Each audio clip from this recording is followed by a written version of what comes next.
Mimi kwa majina naitwa Kevin Mpapale. Mimi ndio chairman wa CHVs.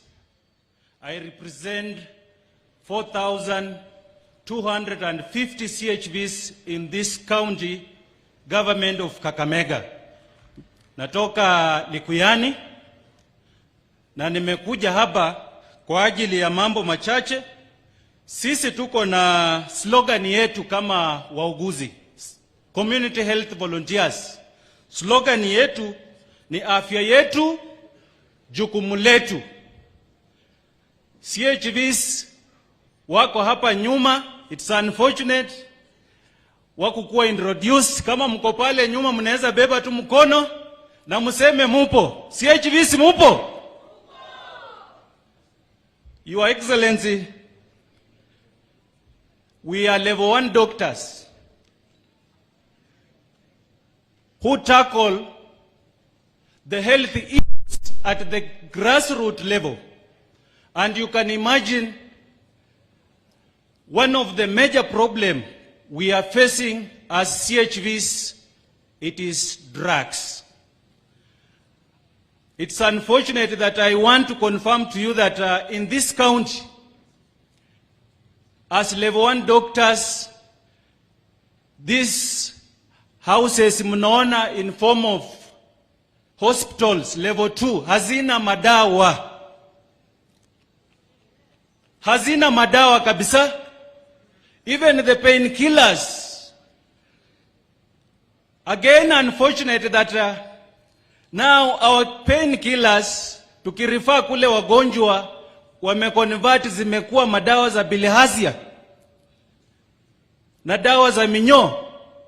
Ukienda hospitali wanasema that's the only drugs we have. Now, for example, when we are referring our patients hapa Shibwe, level 2 hospitals, wapate hakuna dawa shilingi 10 ambaye ni painkiller. They are referred to Kakamega. Wamama hawa na wazee wa miaka 60-50 kupanda bodaboda kwenda Kakamega, it's too expensive for them.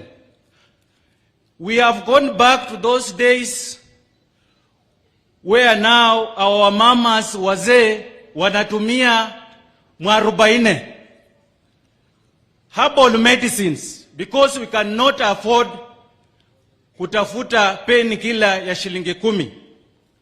CHVs motivation hawana hata kidogo in this county.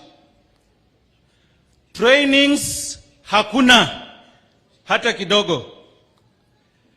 The same people, we cross forests, we cross rivers kwenda kuhudumia watu wetu, but you can imagine we don't have NHIF, we don't have insurance covers, na sisi ndio tunapita hizo terrible places tukienda kuhudumia wagonjwa wetu.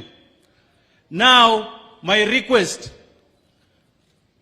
this government of Kenya Kwanza, if they take this note watusaidie, hawa CHVs wakuwe on payroll, wataweza kudischarge their service vizuri sana. And now our thinking as CHVs, we fit in this government of Dr. William Samoei Arap Ruto. Asanteni sana, Mungu awabariki.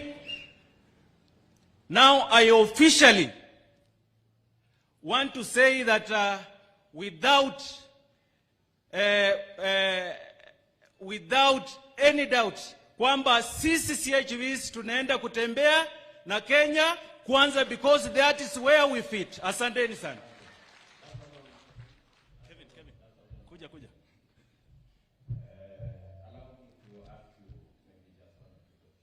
Thank you.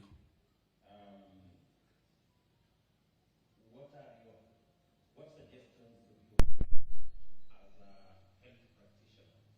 What suggestions would you have on the issues you are raising on drugs, the unavailability of drugs in Are you saying the drugs are not available in dispensaries and health centers?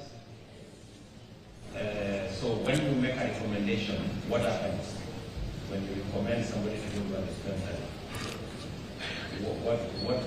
What would you want to see for you to be satisfied that your service is going somewhere? Thank you. Your Excellency, as I said, and I'm confirming, because this team behind you, they are my witness. We don't have drugs in our hospitals. Each and every time we refer these mamas, these babas there, we are told that we wait, drugs are being in the process of procurement, zitakuja na watapata. Hazijawahi fika to date. Until when they come back at home, what I'm telling you about herbal medicine is well here as we speak.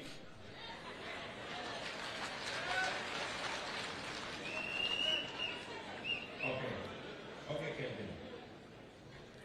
So maybe then we should improve our procurement processes so that people don't have to wait for medicine when they are sick, because we can't postpone sickness to wait for the procurement of the drug. Yes. That's what you're saying? Yes. Thank you very much. Thank you, Kevin. Thank you. Asante sana, tumpigie makofi tafadhali wananchi watukufu. Anayefuata ni Mwalimu Joy Wesonga. Mwalimu Joy Wesonga, tumpigie makofi. Naona kuna majeraha madogo lakini amejikaza, amefika hapa siku ya leo.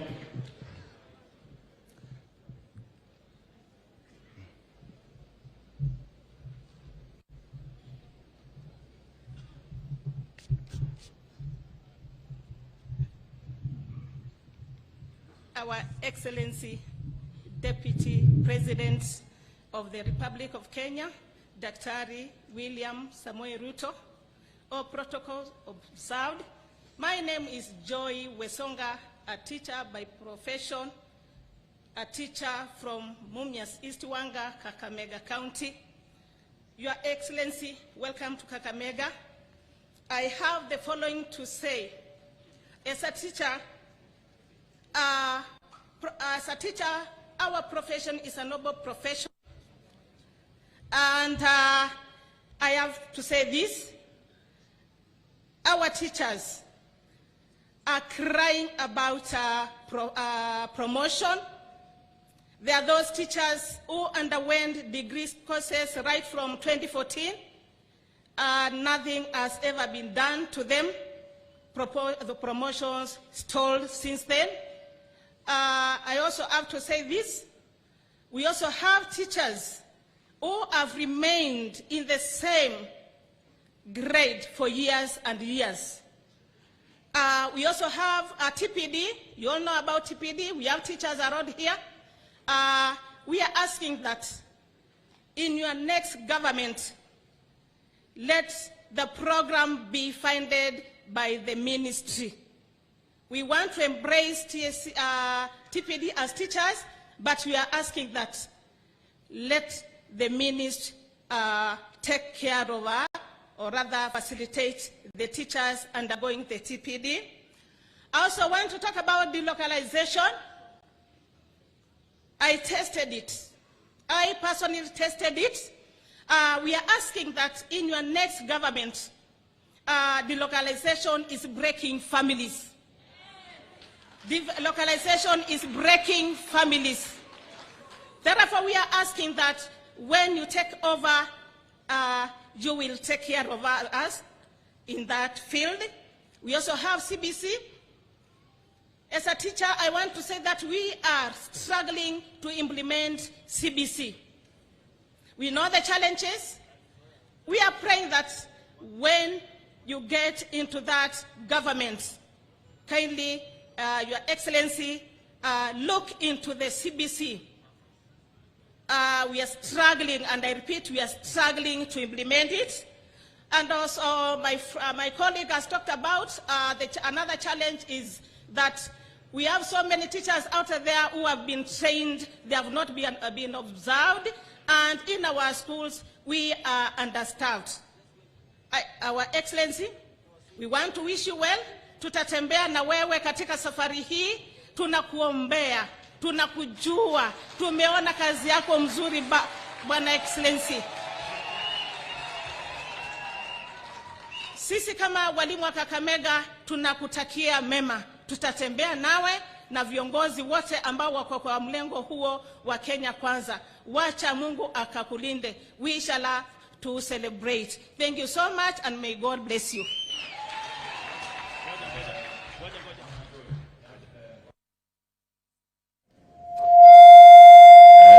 You have ably told us about TPT. Maybe many people don't know what that is. Maybe you can help us. TPD stands for Teacher Proficiency Development. This is a new program that has been brought to us teachers, where all teachers, registered teachers, are supposed to train. So you would want that program sponsored by government instead of being paid by teachers? Oh yes, because we are made to pay 6,000 per session. During the holidays, the teachers are supposed to pay 6,000, and it is taking a long time. And you know very well, as teachers, we are not well enumerated. One more thing, Mama Wetangula. Yes? Yesterday in Vihiga, there were suggestions that to help reduce the numbers of teachers, the gaps of teachers, because we have fewer teachers than, and you've just said it here yourself. Do you think an intern program would help, where we have interns who train teachers who also come in as interns, or do you think that's an option to fill in the gaps? Thank you so much. We have already had interns, but we are asking the government to employ our teachers fully on a permanent and pensionable condition. Just to ask, do you think while you are waiting to employ teachers full-time, is interns an option to fill the gaps meanwhile, or you think it should not be there? It should not. Are you suggesting that it is better for kids not to have a teacher than to have an intern? There are so many. Thank you so much for that question. I've just said that we have so many teachers who are outside there. Some have even taken more than 10 teachers after training. We are asking that let the government employ the teachers on permanent and pensionable terms.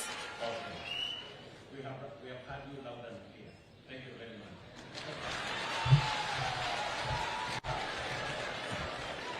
much. Just so that we have as many people as possible speaking, I still beg you to be a little brief. You can see the Deputy President is, and I think other leaders might also ask you questions. Be as brief as you can so that the responses can come. And I think we can bring on board a lot of people. What we are doing, we are implementing the Constitution by asking you to give that. So please, the next one. Asante sana, tumpigie Mwalimu Joy Wesonga makofi tafadhali. Anayefuata, wananchi watukufu, ni kiongozi wa bodaboda, anaitwa Jafeth Hayo. Tumkaribisha anapokuja.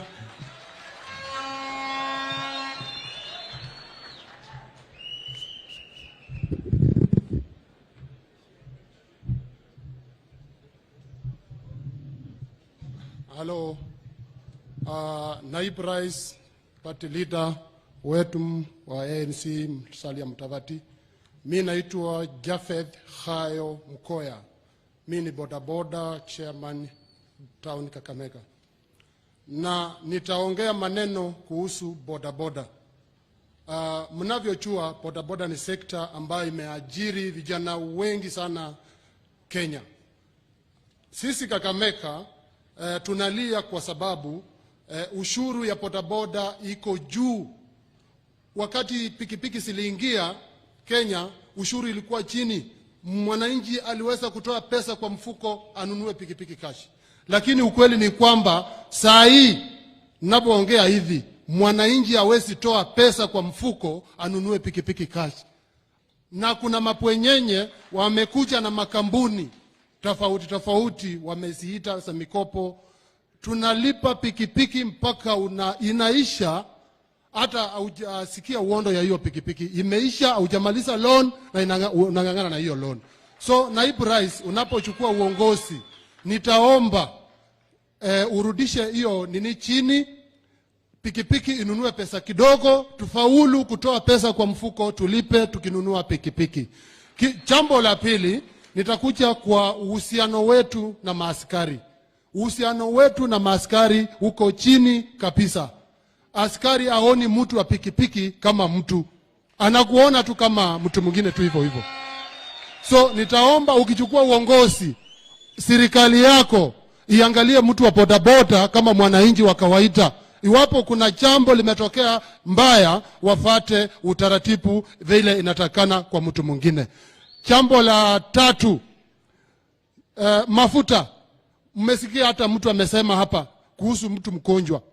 Boda tumekuwa watu wa kukimbia huku na huku, tuna rescue watu, hata mgonjwa ukiitwa unaenda. Lakini saa hii tuko na shida ya mafuta. Mafuta imepanda na kuna mabwenyenye tena wameweka hizo petrol station na kila mtu na bei yake. Hauwezi hata kununua hiyo mafuta. Ukienda unaangaliwa asif wewe si mwananchi wa kawaida, na wanasema watu wa pikipiki tokeni, watu wa magari wakuja kunywa mafuta.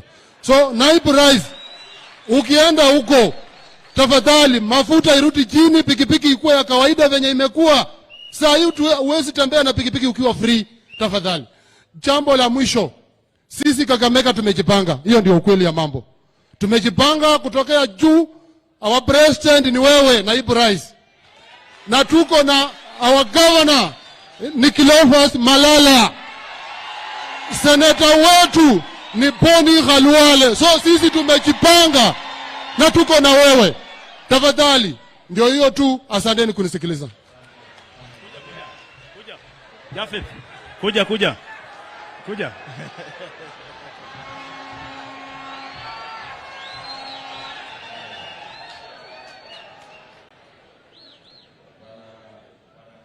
Yes. Umesema tupunguze ushuru kwa bodaboda. Yeah? We remove taxes. Yes. Kwa mambo ya bodaboda. Ni kweli? Ya, ni ukweli. Alafu hawa watu ambao wanawauzia bodaboda kawaida ni karibu shilingi 1,100, sio? Kama ni Saa hii imepita. Wanatuhusia karibu 150. Yes, 150 ndio upate pikipiki moja. na hiyo umelipa cash ama ni alafu Cash ndio 150 na kulipa polepole unalipa mpaka 300,000. Hata wengine zinapita.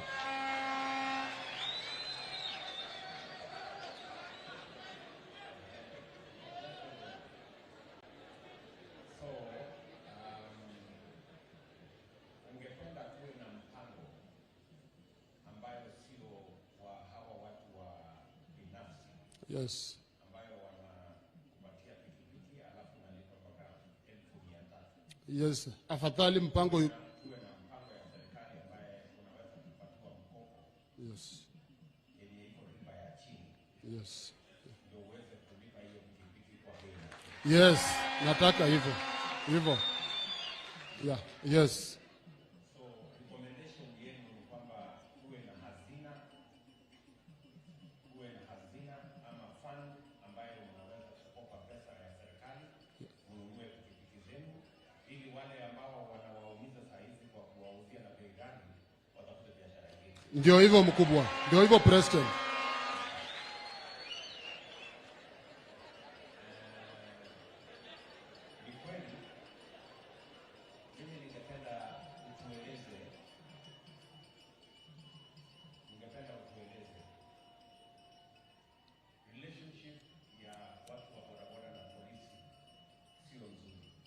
Yes. Yeah.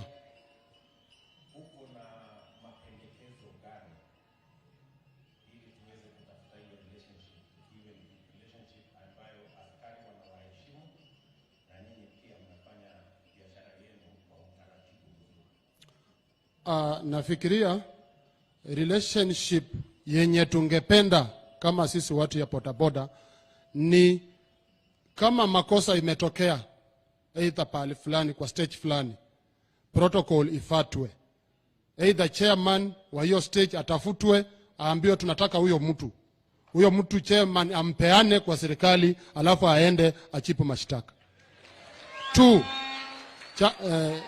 Jambo la pili, maofisa waambiwe na wakubwa wao, mtu wa pikipiki ni kama mwananchi wa kawaida. Saa ile amepatikana na makosa, saa ile wanakuja kushika, badala hata kusimamishe, yeye anakuja pikipiki, umesimamisha labda unangoja civilians ya cross, zebra crossing. Yeye anakuja anaangukia kifungu, mnaanza kuangusha huko, anachukua pikipiki, anachukua kifungu.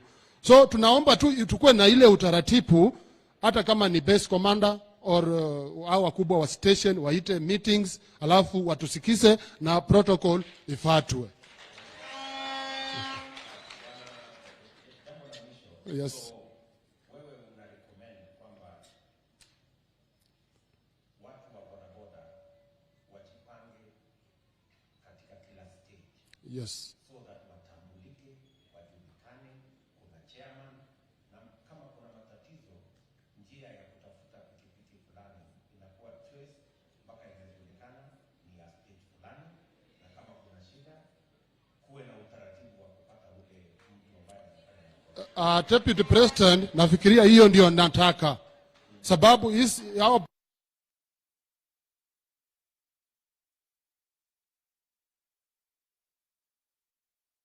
kutoka 1 mpaka 50. So ukiniambia pikipiki namba fulani imepatikana na makosa, hata kama ni usiku, wakati nafika stage nitapeana huyo mtu, kuliko kuanza kukuja na kushika kila mtu.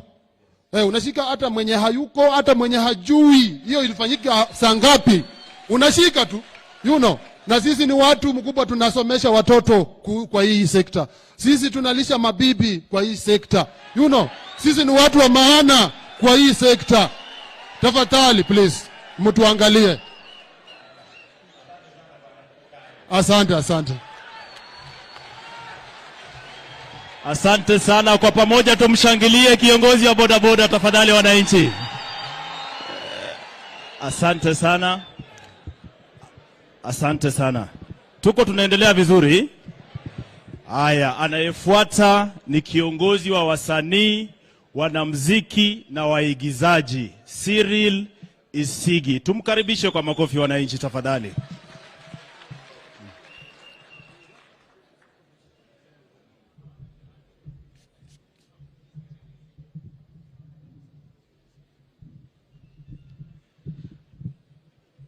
Asante. Your Excellency, Deputy President, party leaders ambao wako hapa, wananchi watukufu na wasanii, hamjambo? Mko salama? Mimi naitwa Isigi, kwa jina ya usanii najulikana kama CI. Mimi ni mwanamuziki na pia mimi ni MC. Siku ya leo itakuwa kwenye vitabu la kumbukumbu. Kwa mara ya kwanza kuna serikali ambayo imeita wasanii kusikiza kitu ambacho wanataka. This for the first time katika kaunti hii tunaona kwamba wasanii wanahusishwa katika kupanga mikakati kwenye siasa.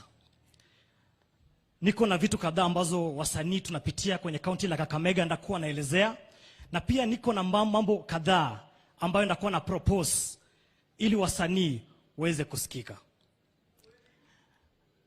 Bwana Deputy President, katika Kakamega County 90% of all the entertainers in Kenya wanatoka Western. Wasanii wote Kenya nzima wanatoka Kakamega. From actors, drama, Kakamega High School. Wale wanaimba Mukumu, Musingu, wote wanatoka Kakamega. Hata mheshimiwa Cleophas Malala huyo anajua vizuri sana. All dramatists, all actors Kenya nzima wanatoka Kakamega County. Kwa hivyo, jambo la kwanza kwenye Kakamega County tunaweza fanya, tukuwe na art center. The first thing, tukuwe na art center ambapo wasanii wa Kakamega wanaweza enda mahali wakafanya drama, wakafanya music na wafeel wako nyumbani. Tukuwe na art center. Jambo la pili, Deputy President, wasanii wa Kakamega wengi wanaishi below poverty level. Reason being, Kakamega ndio kuwe msanii ambao uko na kitu, lazima uende Nairobi ukuwe superstar ndio uweze kutembea na gari. Kwa sababu gani? Hapa Kakamega hatulipwi. Wanakuambia kuja kwenye event maybe ni ya county, unafika, unafanya mambo yako, saa kutoka wanakupatia 2,000. Lakini ule ambaye ametolewa Nairobi atapatiwa 80,000. Yet ni mtu wa hapa Kakamega. So tunaomba tafadhali serikali ambayo inakuja ya Cleophas Malala, wasanii ambao watachukuliwa kufanya kazi hapa Kakamega walipwe vizuri. Kakamega County artists wako na groups tofauti. Kwa mfano, tuko na 037 entertainers hapa ndani ya Kakamega. Tuko na Kakamega CBO, pia ni wasanii kwenye Kakamega hapa, ni group. Tungependa the same way mnafanyia bodaboda, wako na SACCOs, mnawapatia pesa ya SACCO, mnawafanyia nini? Pia sisi wasanii tufanyiwe the same. Hizi groups zetu mtupatie loans. Hizi group zetu mfanye zikuwe SACCO, mtupatie pesa. Wasanii pia wakuwe na pesa kwenye mfuko. Deputy President, sisi wasanii sometimes tunakuanga na nywele mbaya kidogo. It's our nature, it's our character. Ukiangalia pale kijana wangu ako na nywele ameka dye, inakaa vumbi. Unaona? Kuwa na nywele kama hiyo, Deputy President, haimaanishi wewe ni mtu mbaya. Haimaanishi wewe unapiga watu. It's just an art. We are trying to show art. Tungependa wakati tunahusiana na watu kama polisi, wakituona nywele kama hiyo, tusikuwe harassed. Ukishikwa na nywele kama hiyo usiku, wanasema wewe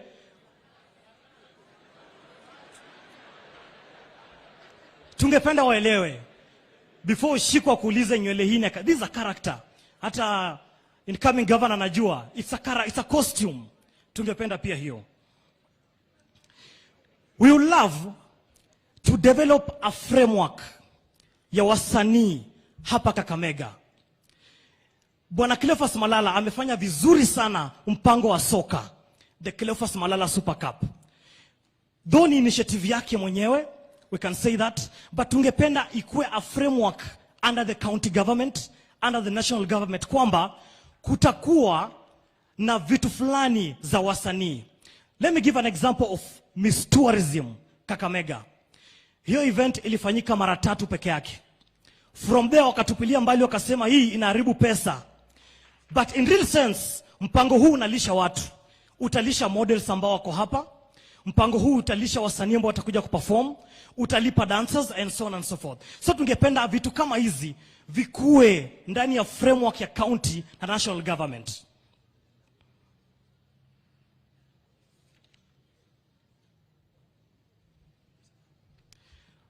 Bwana Deputy President, it's so unfortunate that in Kakamega County we don't have a TV station. We only have community radio stations.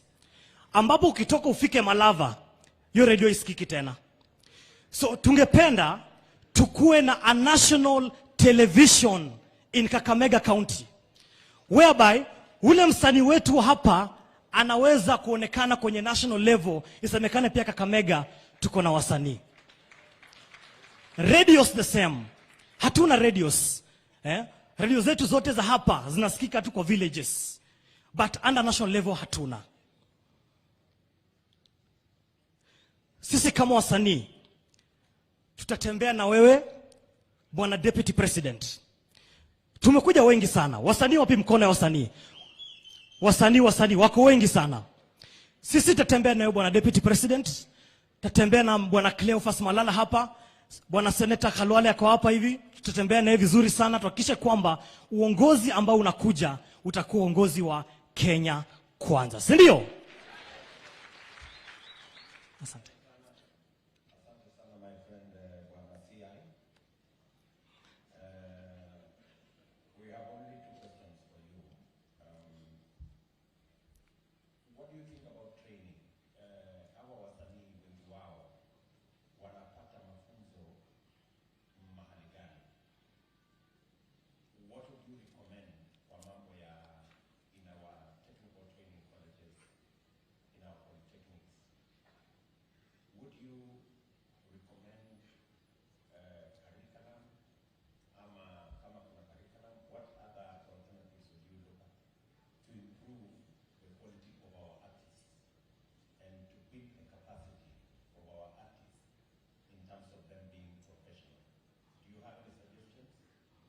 Thank you so much for the question. 4 years down the line, kuna program ambayo ilianzishwa na the county government. We had Talent Academy. I think even Bwana Cleo you came, ulipeana talk kwa hiyo Talent Academy. So, kuna wale wasanii, tunaweza wapeleka kwenye Talent Academies. They are organized by the county and the national government. Ambapo through there, they can get skills, na maybe to be motivated and be talked to so that they can improve the level of art.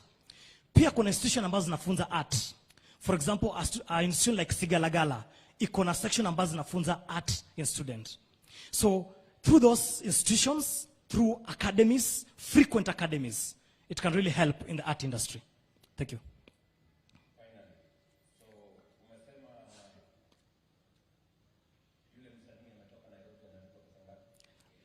80,000. That's the minimum. Tao mbili bana.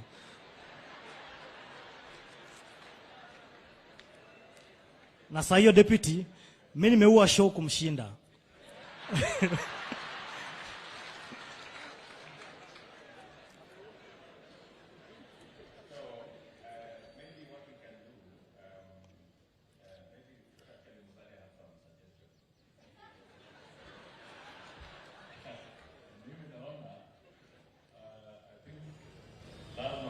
Academy or whatever, there must be a course that helps you on matters of how to negotiate your deal.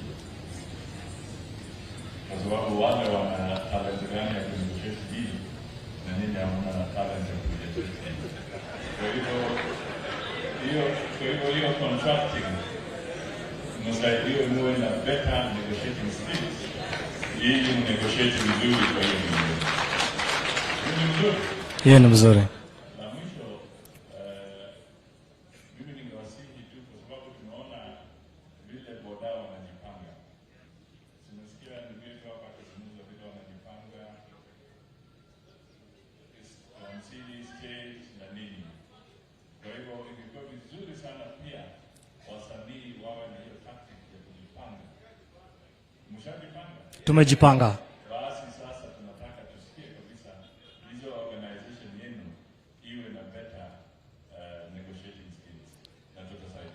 Asante. Yes, sir.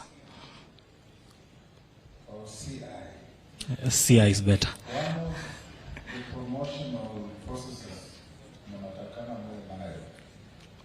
is to invest in your marketing. Nyinyi ni wasanii wa Kakamega. Bungoma hawajui kama CI yuko Kakamega.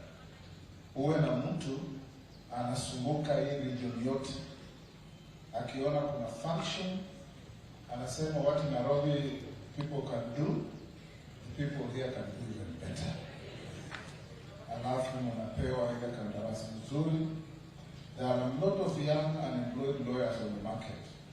Chukua moja, akuwe kwa timu yenu, akinegotiate zile agreements, ili mkienda kusign agreement mnajua chenu chiko wapi na kiasi gani.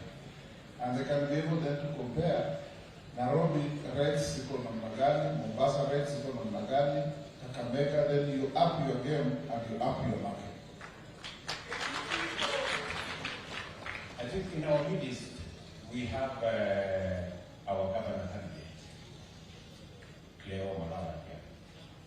And one of the constitutional responsibilities of counties is to promote arts and to promote Malala. Ili mahali ambapo hamwezi kunegotiate, county iwasaidie kuwapatia capacity ya kuwapanga vizuri na kufanya marketing ya artists wa Kakamega as a product ambayo italeta pesa katika Kakamega County na kuajiri vijana wa Kakamega County. Maybe Malala can speak to this. Thank you, Excellency.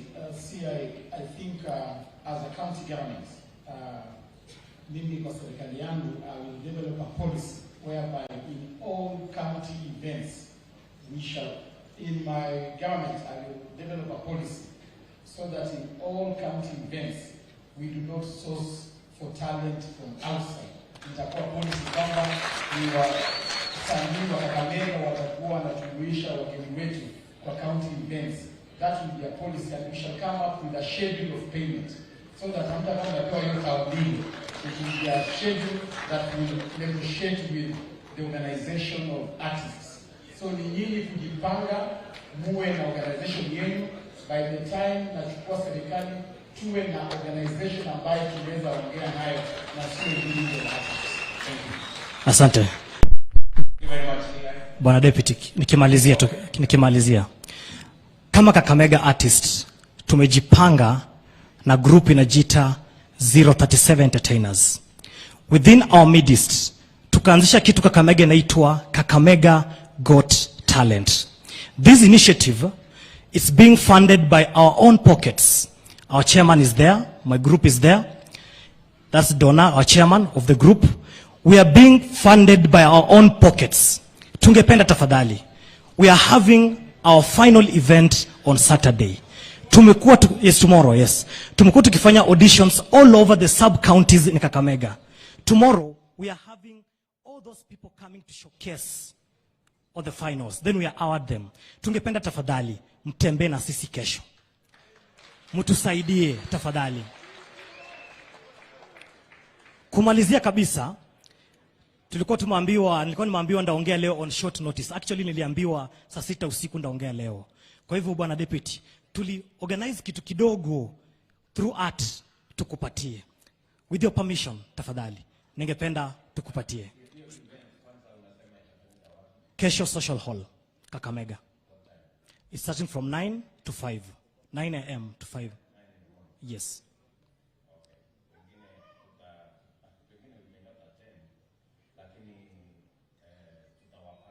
Asante.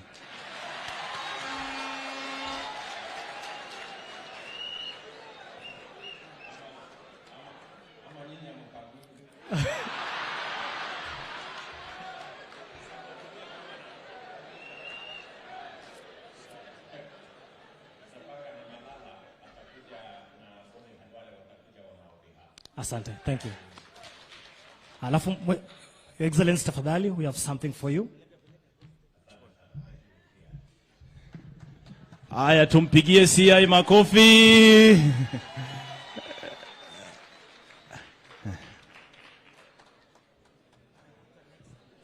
Asante. Shalin. Okay. Tuwapigie makofi tena wananchi watukufu. Anayefuata ni Shalin Imelda ambaye ana represent kina mama ama wasichana wa sekta ya saloon. Tuwapigie makofi wakikuja hapa kuzungumza na sisi. Okay. Your Excellency, all party leaders na wananchi wenzangu, hamjambo. My name is Imelda Shali, a saloonist by profession, coming from Rurambi County, Kakamega. Lurambi Sub-County. Bwana Deputy President, sisi kama wanabiashara wa saloon tuko na challenges ambazo zinatusumbua. Ya kwanza, tunaomba reduce tax za saloon products. Saloon products bei imeenda juu. Kwa mfano, chemical yenye tulikuwa tunanunua at 200 shillings, saizi tunanunua at 450. Kuconvince client wako aende na hiyo bei inakuwa ngumu. Anasema maisha imeenda juu, she cannot afford. So we are losing our customer day in, day out. Kitu ya pili ni electricity bill. Sisi watu wa saloon tunatumia stima. Asubuhi, mchana na jioni, usiku pia tunafanya kazi. Lakini bill imetushinda. Ni kama tunafanyia kazi electricity bill, sisi wenyewe hata tuwezi jikimu kimaisha. Ya tatu ni license. License zetu za maduka zimeenda juu. Zimekuwa double, Bwana President. Hiyo tunaomba serikali yako itusaidie kureduce. Ya tatu, Bwana President, tunaomba serikali yako itutengeneze microfinance ya watu wadogo, ikuwe na limited interest. Saizi interest zetu tunachukua ziko juu sana, hata tunashindwa hata kulipa. Tuko na watoto shuleni, maisha imekuwa juu. Asante.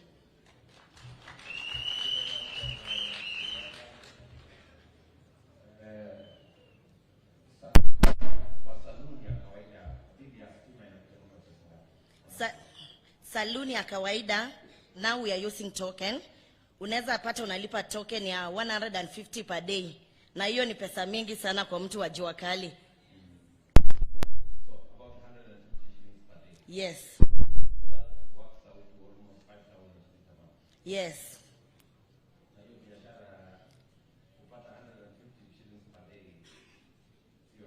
Sio rahisi.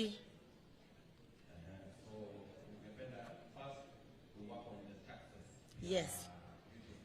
Yes.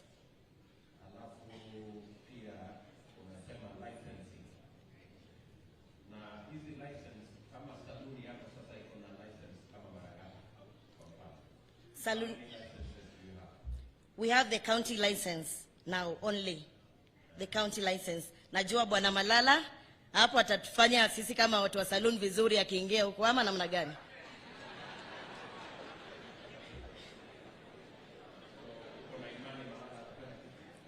Tuko na imani kwake. That's why we are supporting him, na tutamshika mkono kuanzia asubuhi mpaka jioni. And all the best. Asante sana, tumpigie Imelda makofi tafadhali. Anayefuata ni kiongozi wa bodaboda, anaitwa kiongozi wa jua kali, kumradhi. Asante sana watu wa bodaboda. Bodaboda ameongea vizuri paka ametuconfuse, ndio? Haya, Msundi anawakilisha watu wa jua kali. Tumpigie makofi anapokuja tafadhali.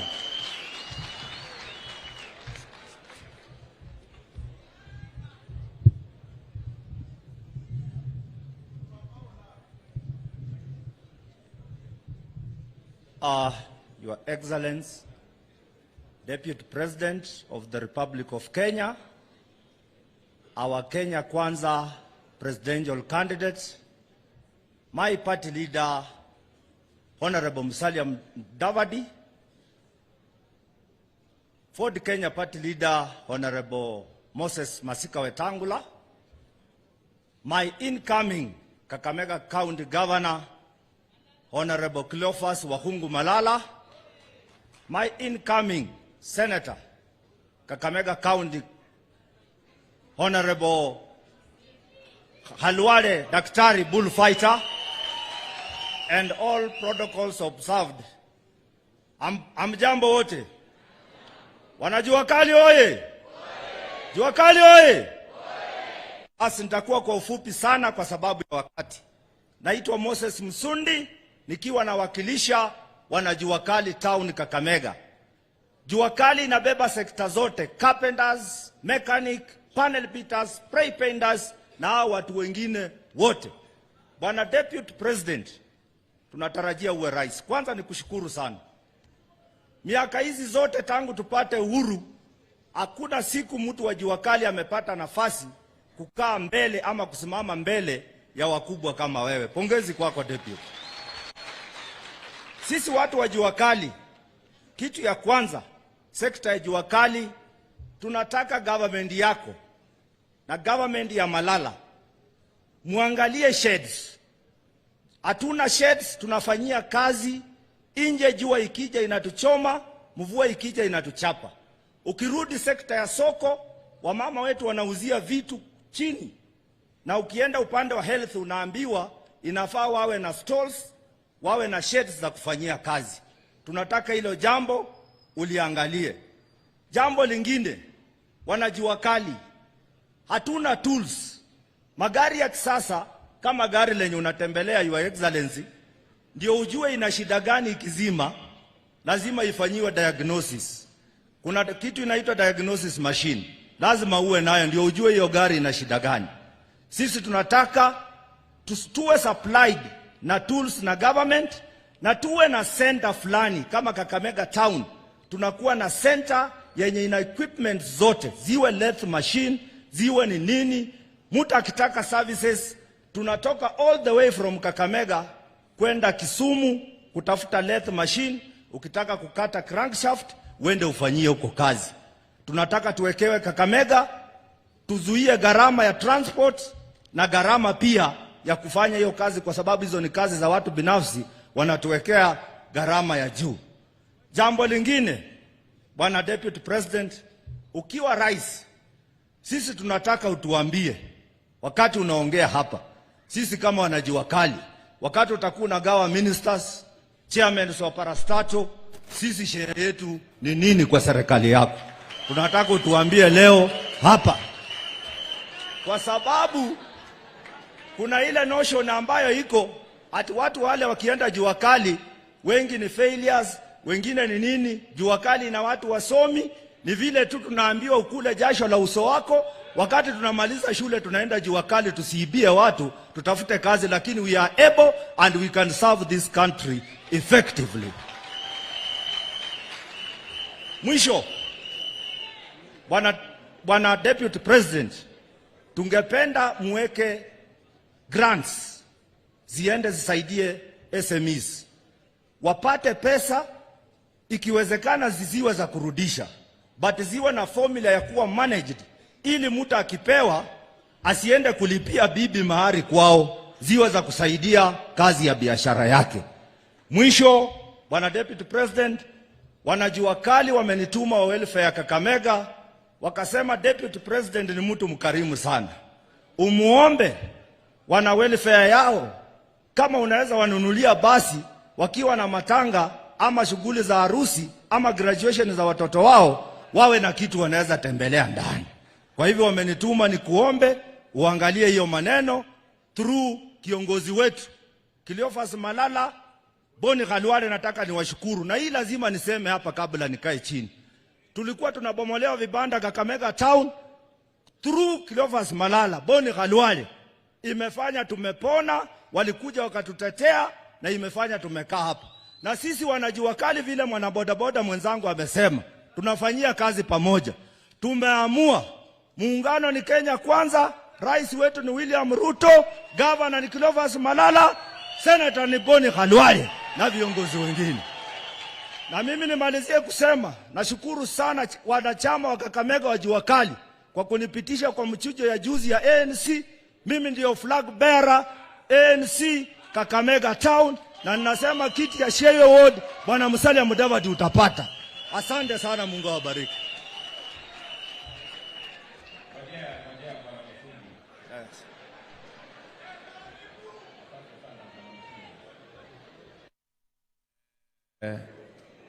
Tumekusikiza kwa makini. Kwanza nataka uelewe ya kwamba sisi tumesema kazi ni kazi, na hakuna kazi ya mtu itadharauliwa. Kazi ya bodaboda, kazi ya jua kali ni kazi kama hii William Ruto ama Musalia ako naye. tunataka kazi ya kila mtu impatie pesa mfukoni.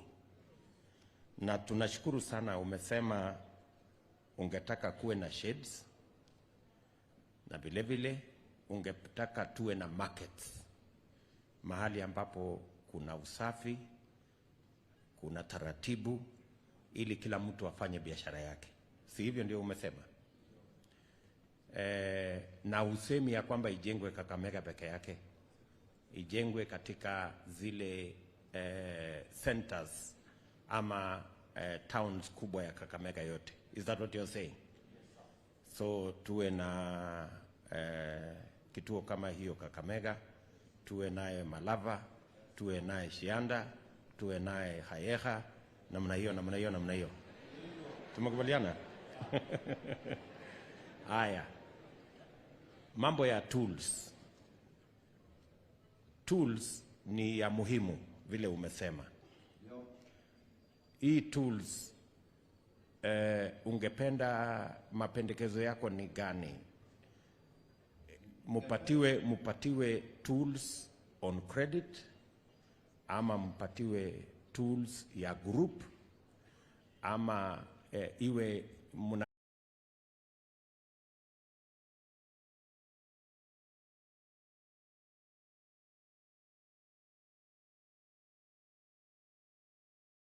kama zenye hawa wangwana wamekalia.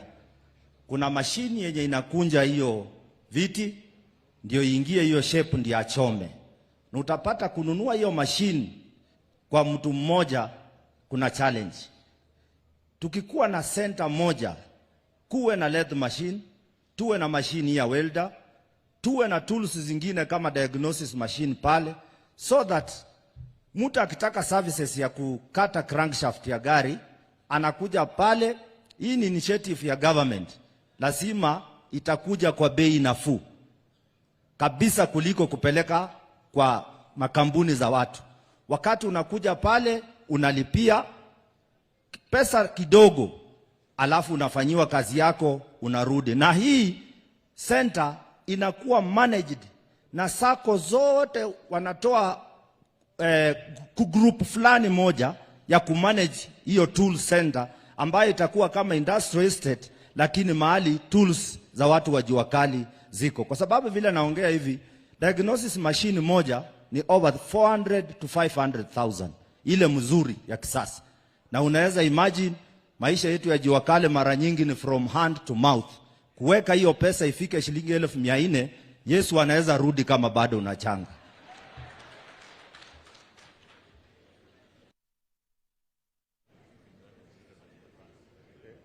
Yeah. So nafikiri vile umesema, so kabla hatujaenda kwa bus ile ulisema ya welfare, hiyo tuanzie hapo kwanza. Tuhakikisha kwamba kuko na center ambayo nyinyi wenyewe kama stakeholders tuwasaidie manage na tuweke hizo equipment pale. Alafu kila mtu analipia kwa kiwango, na nyinyi wenyewe mtahakikisha kwamba kila mtu ambaye anatumia hiyo chombo analipia, hata kama ni ile pesa ya chini. Mko na capacity hiyo ya kumanage? Mko nayo? Alafu mwisho umesema kuhusu grant ya SMEs. Kati ya grant, unajua grant ni kitu ambayo huwezi kurudisha. Na tukiwapatia iwe interest free, badala ya kuwa grant, iwe ni pesa ukipatiwa shilingi 10,000, unarudisha hiyo 10,000 badala ya kurudisha na interest ambayo iko juu. Unafikiria aje kati ya grant na hiyo interest free? Unaona gani? Grant sometimes inaweza fanya watu wawe wazembe, wajue kuna vitu za bure. Kwa hivyo interest free pia I'm okay with that, sir. Yes. Kupanga hapo kwa interest free ndio isikue ya bure, mtu akakuja hapo ikawa ya bwerere sasa ya tunakubaliana? Asante. Thank you. Wananchi tumpigie Moses Msundi makofi tafadhali. Naam, anayefuata ni kiongozi wa watu ambao wanaishi na ulemavu Kakamega, Madam Catherine Ashiundu. Tumkaribishe tafadhali.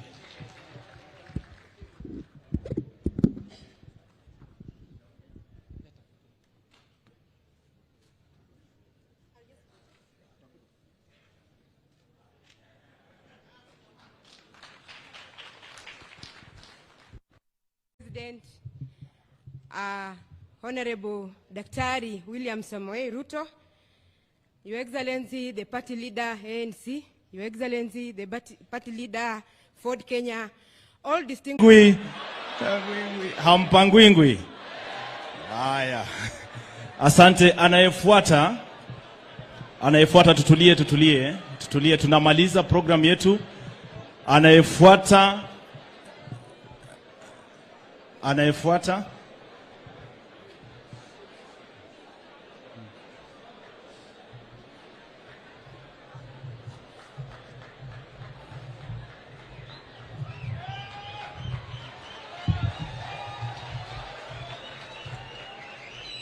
Aya, asante sana. Asante sana.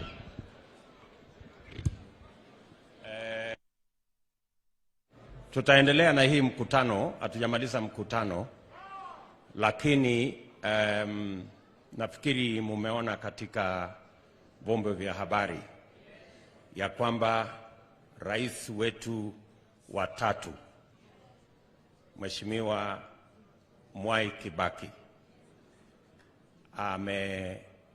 ameaga dunia,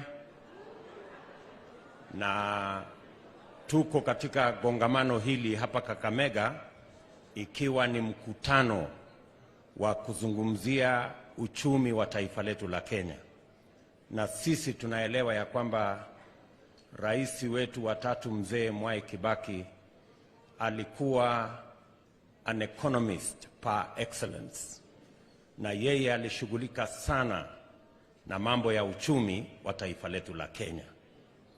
Kwa heshima ya mzee rais wa tatu wa Jamhuri ya Kenya, His Excellency President Mwai Kibaki, who today we are informed that he has passed on in his honor as our third president, I want to request all of us to be upstanding and observe a minute of silence in respect of our third president, President Mwai Kibaki.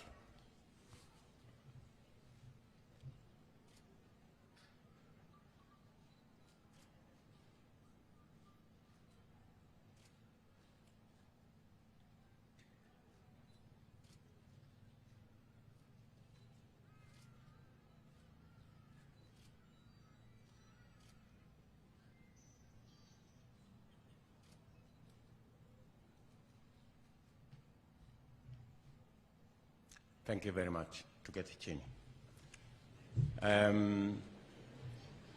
Pengine tu nitasema on behalf of the Kenya Kwanza team, my brother Musalia, my brother Weta, Malala, Khalwale, and all the leaders who are here. From this forum, where we are discussing the economy of our country, we pay tribute to our third president, President Mwai Kibaki, an outstanding economist, a man who has distinguished himself with a great legacy that he has left behind, an accomplished Kenyan, a man who we all respect as our third president, a person almost all of us here worked with as his ministers. Today, as Kenya, we have lost a great son of our country and a great leader. To his family and to the people of Kenya, tunasema pole sana kwa mzee wetu Mwai Kibaki ambaye ametuacha katika siku ya leo. And we want to say that we are the poorer today without him. He has laid a solid foundation, a foundation upon which the rest of us leaders today, we are building on. And he has been a great inspiration for the Kenya Kwanza team, especially his focus on the economy of our country, that today is the focus of. So to him, to his family, to his friends, and to his close associates, tunasema pole sana. I will request maybe my good brother Musalia to say something, and Moses to say something, so that we can continue with our program. Yeah, thank you. Let me join the Deputy President and indeed all other Kenyans to pay tribute to an outstanding Kenyan who participated in the struggle to liberate this country in the very early days from the yoke of colonialism, a politician who then stood very firm and laid the foundation for the economic fruits that Kenya is experiencing today. And indeed,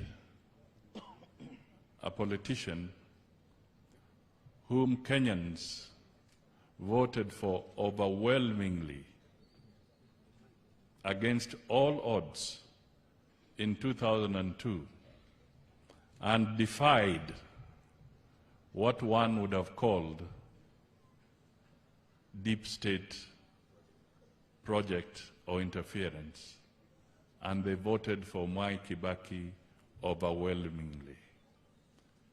So we stand here to say that Kenya has lost an illustrious son, a great economist who contributed to Pan-Africanism, who stood out and worked to lay our blueprint today, even as we review the challenges that we have faced over time. We say to his family, may you have God's grace during this difficult time. And for Kenyans, let us all put his family in prayers, because he has made a tremendous contribution to the well-being of the people of Kenya. God rest his soul in eternal peace. Thank you. Emilio Mwai Kibaki, our third and best president the Republic of Kenya has had, has left us. We all feel the gap, the loss, and share in the sense of pain with his family. Distinguished right from Makerere University as an economist and a teacher, Mwai Kibaki scaled the heights of Kenya politics from the humility of the executive officer of the then ruling party to rise to be one of the finest finance ministers of this country and then the best president that we have had. We who worked with him will remember him fondly as one of the most detribalized public leaders in this country. He stood out, made friends far and wide in Kenya, and as people of this region, you may remember, in his landslide win in 2002 to become our third president, his running mate was one of our own, Michael Wamalwa Kijana. Mwai Kibaki will be remembered as one of the pillars of continental peace in Africa. As his foreign minister, I ran many missions to stabilize our restless neighbor Somalia and many other pockets of instability, including the Congo. At very short notice, he always brought in the UN, eminent African persons, other Kibaki within the Kenya Kwanza fraternity. Thank you.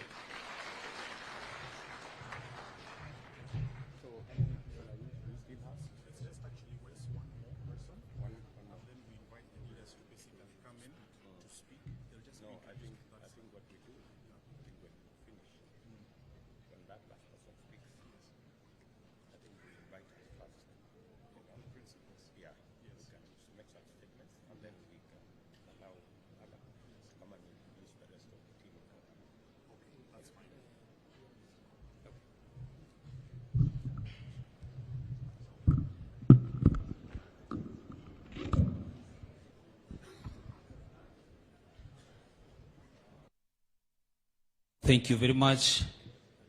Kindly, let's continue.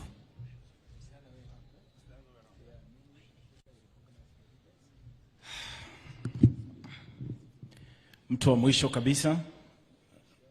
mwisho kabisa ambaye anawakilisha wale ambao wanachimba dhahabu, gold miners of Ikolomani, Mr. Patrick Mukhale azungumzie maneno ya dhahabu na kazi ya dhahabu na uchimbaji hapa Ikolomani. Tumkaribishe tafadhali.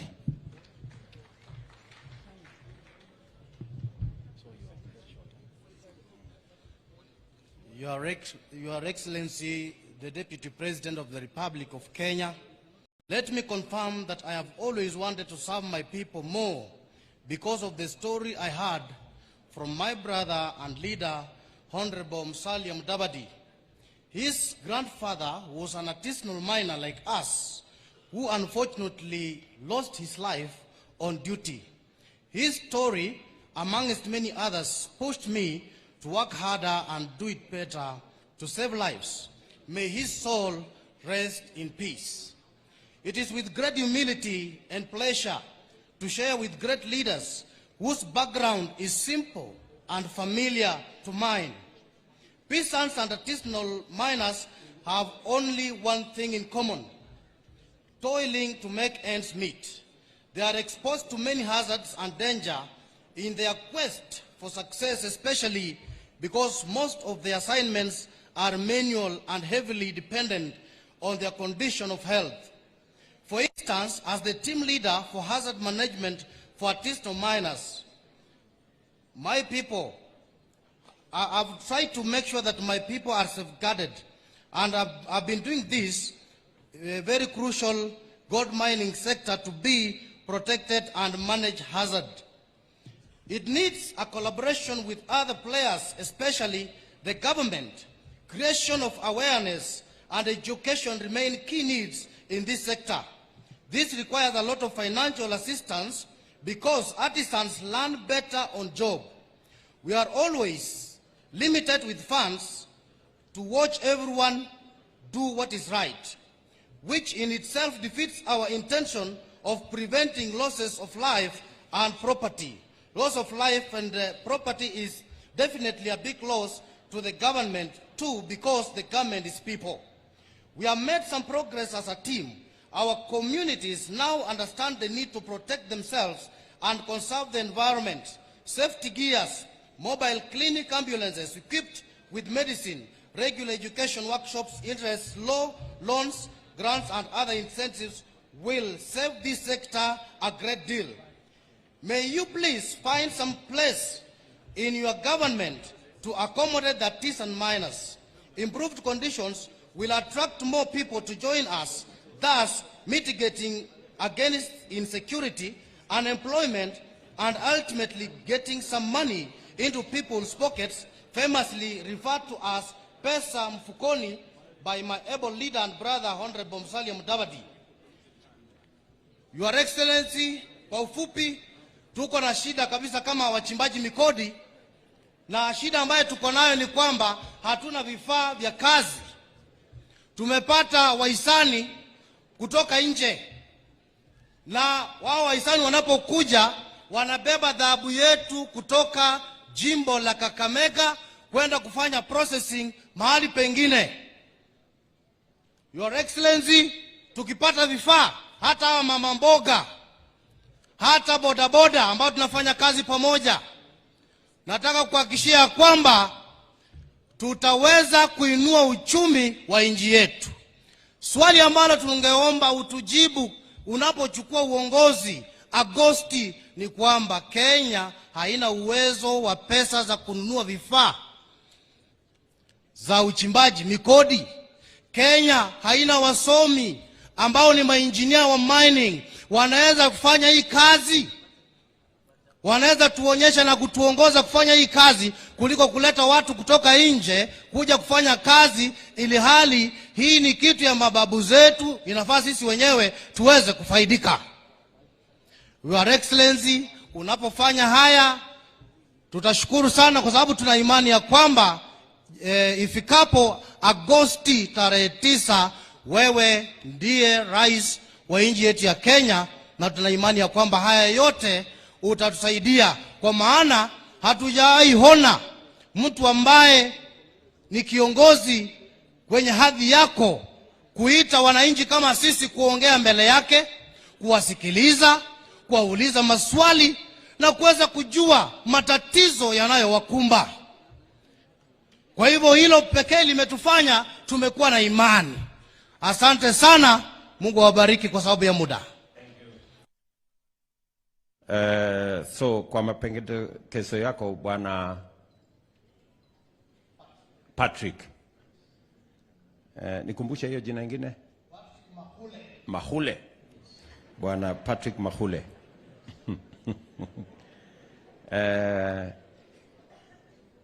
So unasema changamoto mko nazo ni kwa sababu hamuna vifaa ya uchimbaji na pia mambo ya refinery, ama ulisema, hebu rudia hapo tena? Hatuna vifaa, hatuna equipment, hatuna vifaa tena. Alafu prices za gold zimegandamizwa na cartels ambao wako katikati, ambapo unapata bei ya dhahabu ni 7,900 world market, na hapo wanatufanyia 4,500 ama 5,000. Makatel ndio wamelete jam kwa hii. So equipment, refinery na market ndio tungeshughulikia mambo ya equipment na tutengeneze refinery na tuondoe makatel, biashara yenu itaenda mbele. Itaenda mbele kabisa mheshimiwa. Na mtaweza kusaidia watu ya bodaboda? Tutasaidia bodaboda mheshimiwa. Na mama mboga na hao wengine. Mboga watainuka mheshimiwa rais. Haya, asante sana Patrick. Gie makofi. Tukimaliza tumebaki na wazungumzaji wawili. Anayezungumza Violet Auma akiwakilisha watu wa media. Media ni TV, radio owners of Kakamega. Tumkaribishe Violet tafadhali.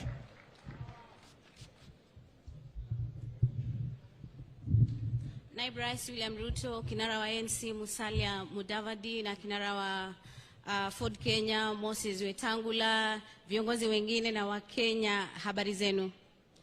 Habari zenu tena. Mimi kwa majina vile mlivyosikia naitwa Violet Auma, natoka katika hii county, natoka eneo la Mumias Mashariki, na vile vile mimi ni mwanahabari, niko hapa kuwakilisha wanahabari wenzangu. Kenya Kwanza, mimi ningependa kuwashukuru sana kwa sababu ni mara ya kwanza kabisa sisi kualikwa katika forum kama hii, kwa recognize kama profession. So sisi tunashukuru sana, na kitu kimoja mimi naweza sema kwamba sisi ni wanahabari na ile freedom ya wanahabari ya kufanya kazi. Tarehe 3 mwezi wa 5 tunatarajia celebrate ile siku yetu ya Media Freedom Day. Lakini kuna mengi ambayo hayajafanywa, na tunaomba ya kwamba iwapo kama hii serikali inaweza fanya kuhakikisha ya kwamba sisi kama wanahabari tunajivunia kuwa wanahabari na tunajivunia ile freedom ya wanahabari, tutashukuru sana. Ukiangalia katika data unakuta ya kwamba globally mwaka 2020 tulipata ya kwamba wanahabari wengi waliweza kuuawa, wengine waliumizwa. To be specific, 2020 tulikuwa 32 journalists ambao waliuawa. 2021 walikuwa 45. 2022 hatujui ni wangapi.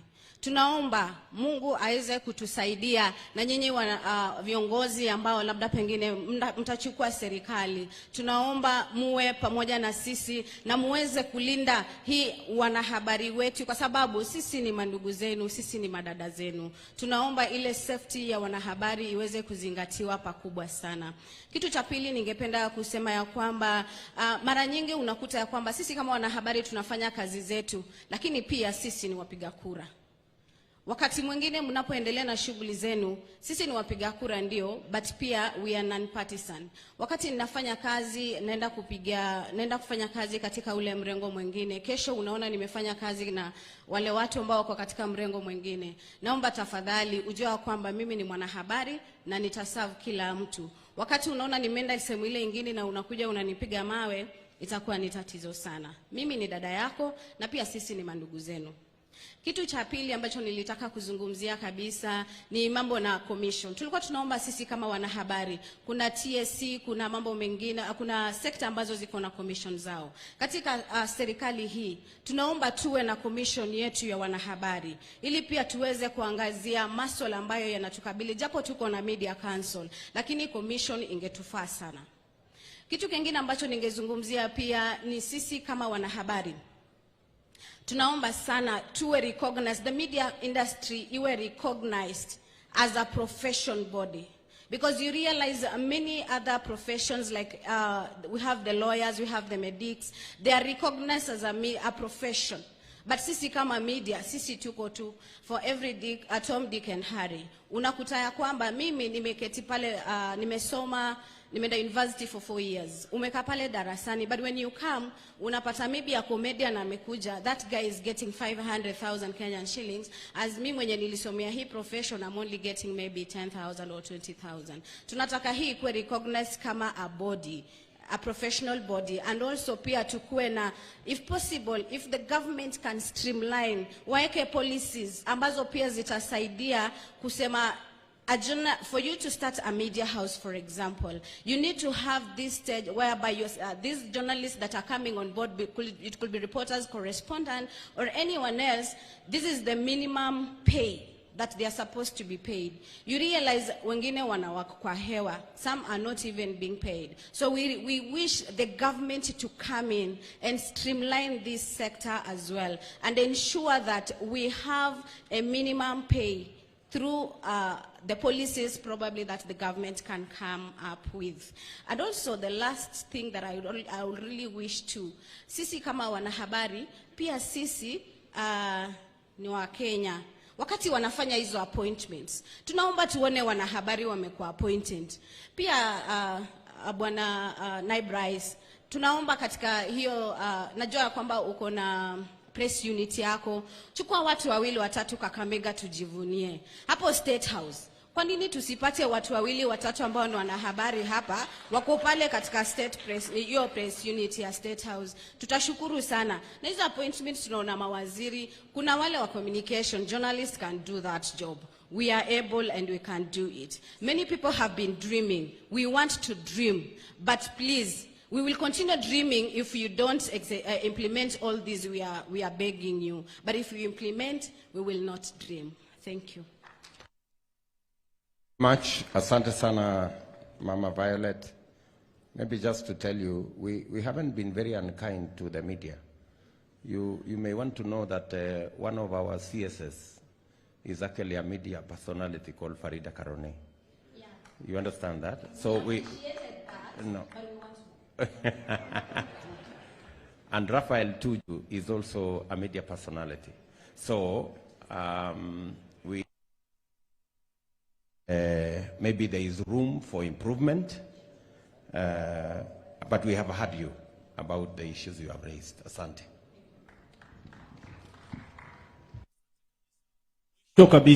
Mwisho kabisa ni kiongozi wa wanabiashara wadogo ambaye amekuwa kwa sekta muda mrefu kabisa. Kina mama tumkaribishe Margaret Muka akuja tufungie mazungumzo yetu hapa leo.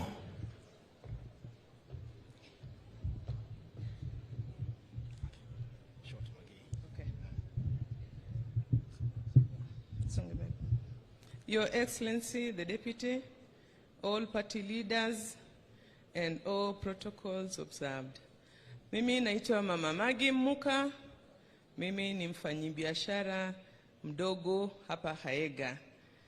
Shida yetu ya kwanza kama wafanyibiashara ni licenses. Our trade licenses ni mingi sana. Tungeomba kama tungekuwa tu na license moja badala ya kukuwa na business permit license, tuko na health permit license, tuko na liquor permit license, na tuko na wholesale license pia. Hizo licenses zote zingekuwa tu zimewekwa moja na tulipe tu mara moja, wafanyibiashara wangekuwa vizuri na tungeendelea na watu wa chini wangefaidika. Tukiangalia mambo na KRA, sisi kama wafanyibiashara, KRA wameshinda kila mara wakituharas.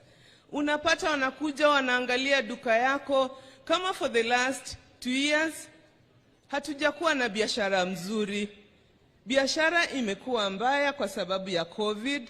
Kuna wale ambao hata walifunga biashara yao, lakini bado utapata tunaambiwa kwamba tuende tulipe the pesa ya KRA, na hiyo pesa ni mingi, na usipolipa unapata you are really harassed. Mimi kama mmoja wao, I have been harassed, na ni watu wengi ambao biashara zao zimefungwa kwa sababu ya harassment ya watu wa KRA. Alafu ya mwisho, your Excellency, the DP, hili deni lenye liko pale juu, sijui kama hilo ndo linafanya our basic commodities kwenda juu. Ukiangalia kama saa hii sabuni mti moja ni around 200 shillings. Ukiangalia mafuta bei yake iko juu zaidi. Sasa kama wale watu wa chini zaidi tunaumia. Tungeomba serikali yako itueleze, ituambie what is happening, because actually we are getting price changes like every day, and we may not actually know the reasons as to why the changes are going like every day they're going up. Si ati zinarudi chini. So hayo tu machache ndio inatufanya wadogo kutoweza kuendelea na biashara zao na kufunga hata biashara. Asante sana.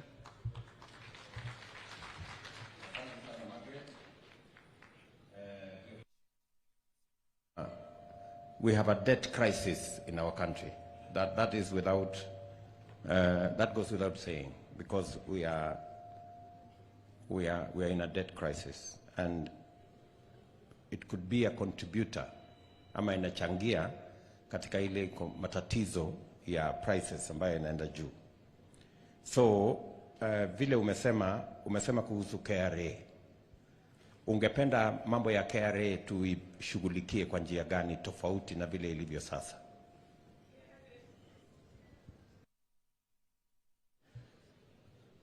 Kama ingewezekana, KRA wanakuja wananegotiate na sisi on the mode of payment venye inafaa tulipe, kwa sababu saa zingine wana backdate even 5 years nyuma, wanakuwekea penalty mingi until unashindwa hata kulipa.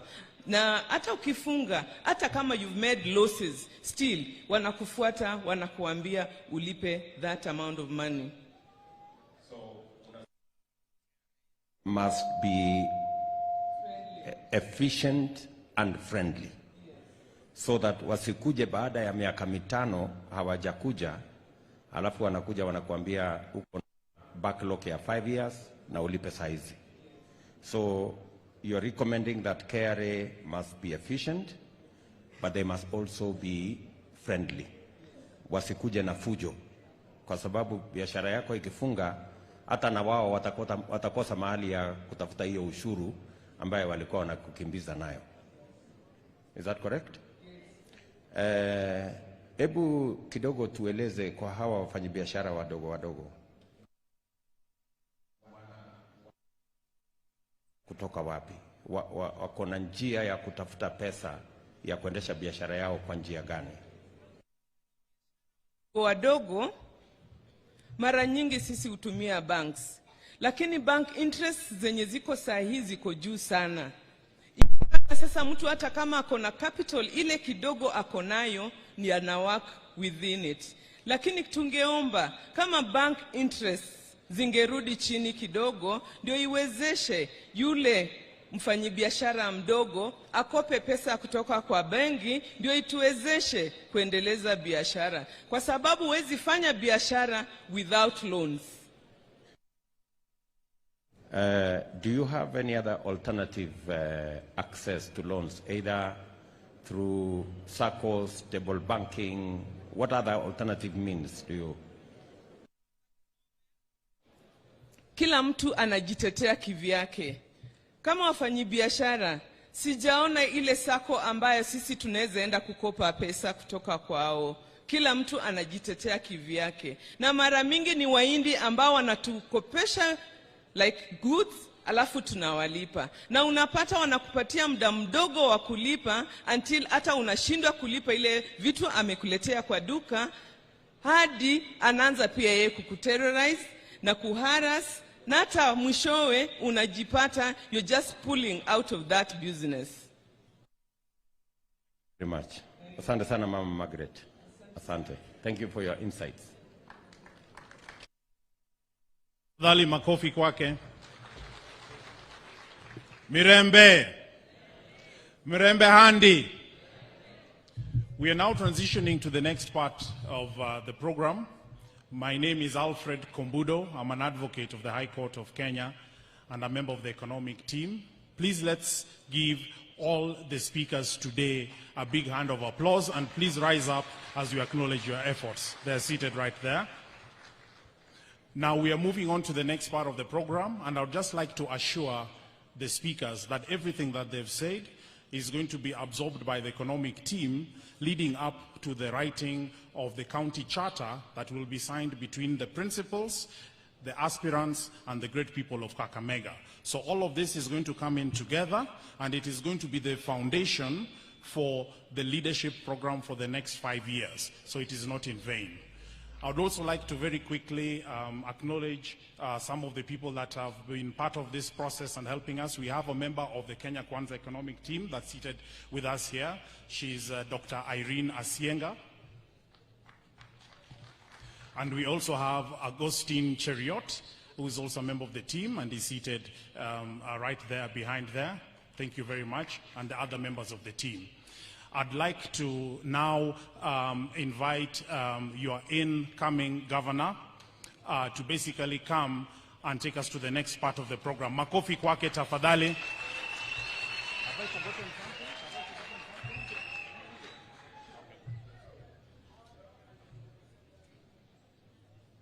Makofi tafadhali, makofi kwake. Thank you very much. Asante sana Rais wetu wa tano Mheshimiwa William Samoei Ruto, Party Leader ANC Mheshimiwa Musalia Mudavadi, Party Leader Ford Kenya na kiongozi wetu Mheshimiwa Moses Masika Wetangula, na viongozi wenzangu, hamjambo. Najua tumechoka lakini karibu tunamaliza. Kwanza kabisa ni kushukuru uongozi wa Kenya Kwanza kwa kutupatia nafasi hii kama watu wa Kakamega County kuja tusemezane na nyinyi. Huu ndio mkutano wa kwanza tumeona viongozi wanasikia wananchi wanaongelesha viongozi, and Mr. President, we do not take this for granted. Tunashukuru kabisa. Leo hii tumekaa hapa na viongozi wa kaunti nzima. Tuko na MCAs wetu ambao ni aspirants na pia sitting MCAs. Ningependa tu kuwatambua wote, wasimame wa wave, wajue kwamba tuko pamoja. MCAs and MCA aspirants wote wasimame. Haya, tuwapigieni makofi.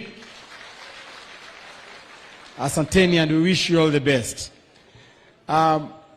Mheshimiwa Naibu wa Rais, tuko pia na aspirants wetu ambao wanawania kiti cha wamama.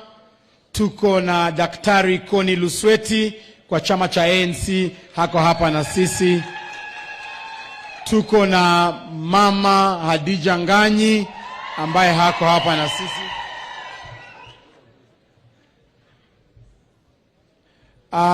Tuko pia na wale ambao wanawania kiti cha Member of National Assembly kutoka Lukuyani. Tuko na baba yetu Mheshimiwa Kibunguchi wa chama cha Ford Kenya. Tuko pia na Mheshimiwa Diberius Shikuku wa chama cha UDA. Pale Lugari tuko na Mheshimiwa CPA Charles Tunga wa chama ya UDA. Tuko na Mheshimiwa Atingo wa chama cha ANC. Tukienda kule Malava tuko na Mheshimiwa Seth Panyako wa chama cha UDA. Tuko na Mheshimiwa Malulu Injendi wa chama cha ANC. Pale Shinyalu, Mheshimiwa Naibu wa Rais, tuko na Mheshimiwa Shavia kwa chama cha UDA, na tuko na yuko hapa, asante sana. Na pia tuko na ndugu yangu, rafiki yangu Mheshimiwa Fred Ikana wa chama cha ANC. Mheshimiwa Naibu wa Rais, pale Lurambi tuko na Mwalimu Andati anawania kiti cha ubunge kwa chama cha UDA, na tuko pia na Profesa Hainga, profesa ambaye anawania kiti cha ubunge kwa chama cha ANC. Hapa hapa Ikolomani, Mheshimiwa, tuko na Engineer Butichi wa chama cha ANC. Ako wapi engineer? Asante kabisa. Na tuko pia na Mr. Muhono ambaye hako hapa na sisi kwa chama cha UDA. Mheshimiwa Naibu wa Rais, kule Huisero tuna bahati kwamba tuko na candidate wa Kenya Kwanza ambaye ni Askofu Kanoti Godfrey. Huyo ni candidate wa Kenya Kwanza. Huyo si wa ANC wala Ford Kenya. Huyo tumekubaliana ni yeye peke yake.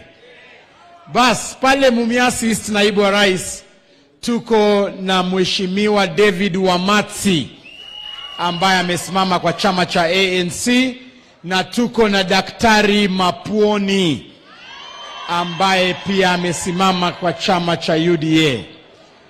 Kule Navaholo tuko na Mwalimu Waiswa ambaye ni mwalimu na candidate wetu wa chama cha UDA, na tuko na Engineer Sam Wekulo ambaye ni chama cha ANC. Mheshimiwa Naibu wa Rais, tukienda kule Mumias West tuko na aliyekuwa waziri wa michezo, rafiki yangu Mheshimiwa Rashid Echesa ambaye amesimama kwa chama cha UDA, na tuko na mama shupavu, Mama Jackie Okanya, mama wa chama chetu cha ANC. Tunamkaribisha kabisa. Mheshimiwa, kule Butere tuko na kijana shupavu, rafiki yangu Mheshimiwa Michael Kea, anaitwa Boi. Tuko na yeye, huyo ni kijana wa nguvu sana na kijana ambaye anajua kusukuma maneno. Na tuko pia na baba yangu, huyo ni kiongozi ambaye anajua kukaa na watu wa chini. Alifukuzwa, akadhulumiwa, akasukumwa, Leo tumeona watu wakikuja hapa, watu wa chini kuongea mbele yako naibu wa rais, lakini huyo wakati alijaribu kuenda kuongea kwa muungano pale Sabatia kwa kongamano la Azimio, walimfukuza kama mbwa. Anaitwa Korokoro na Njendo. Alitoka kule akajiunga na sisi naibu wa rais. Mheshimiwa, kule niko na hapa Kakamega niko na sitting room na pia niko na bedroom. Kule Matungu ndio bedroom yangu. Na kule Matungu tuko na viongozi wa nguvu. Tuko na Mheshimiwa Paul Posho wa chama cha UDA. Huyu ni experience kabisa. Amekuwa mzoefu wa siasa and we have a lot of confidence in him. Na pia katika chama cha ANC, Mheshimiwa naibu wa rais, tulifanya poaching kidogo, tukatoa kwa chama cha UDA striker wako ukatupatia, anaitwa Alex Lanya kwa chama cha ANC. Ameshinda jana na kura mingi sana, hata bado inahesabika, lakini alishinda. Bas, Mheshimiwa naibu wa rais, hao ndio viongozi wetu. Na hapa pia tuko na viongozi wa county. Hapa tuko Ikolomani, hapa mahali tunaongelea nyuma ya shule, hapa ni boma ya Mheshimiwa Boni Khalwale, the bullfighter. Yeye ndio kiongozi wetu ambaye anawania kiti cha useneta. Mimi nikirudi nyumbani sitakuwa na amani kama sitamtambua mke wangu ambaye pia amekaa na sisi hapa, Mama Caroline Malala. Ako na sisi hapa. Sasa hiyo kesi mama nimemaliza. Usilete kashfa mingi nyumbani. Bas, na next time unakaa mbele. Panyako unakaa nyuma, mama anakaa mbele. Asante kabisa. Asante. Sasa Mheshimiwa naibu wa rais, tamalizia tu nikisema sisi kama wakazi wa Kakamega, umesikia vile wananchi wamesema. Wananchi wameongelea masuala ambayo inawakuza na shida zetu zote. Sisi naibu wa rais, kama na tuko na imani utakuwa rais wa Jamhuri ya Kenya wa 5, kama utatutatulia masuala ya industrialization ya Kakamega County, haswa masuala ya Mumias. Na mambo ya Mumias, naibu wa rais, watu wanaongea mambo mengi, mara investor, mara sijui nini, lakini shida ni kwamba Mumias Sugar Company iko na madeni mengi.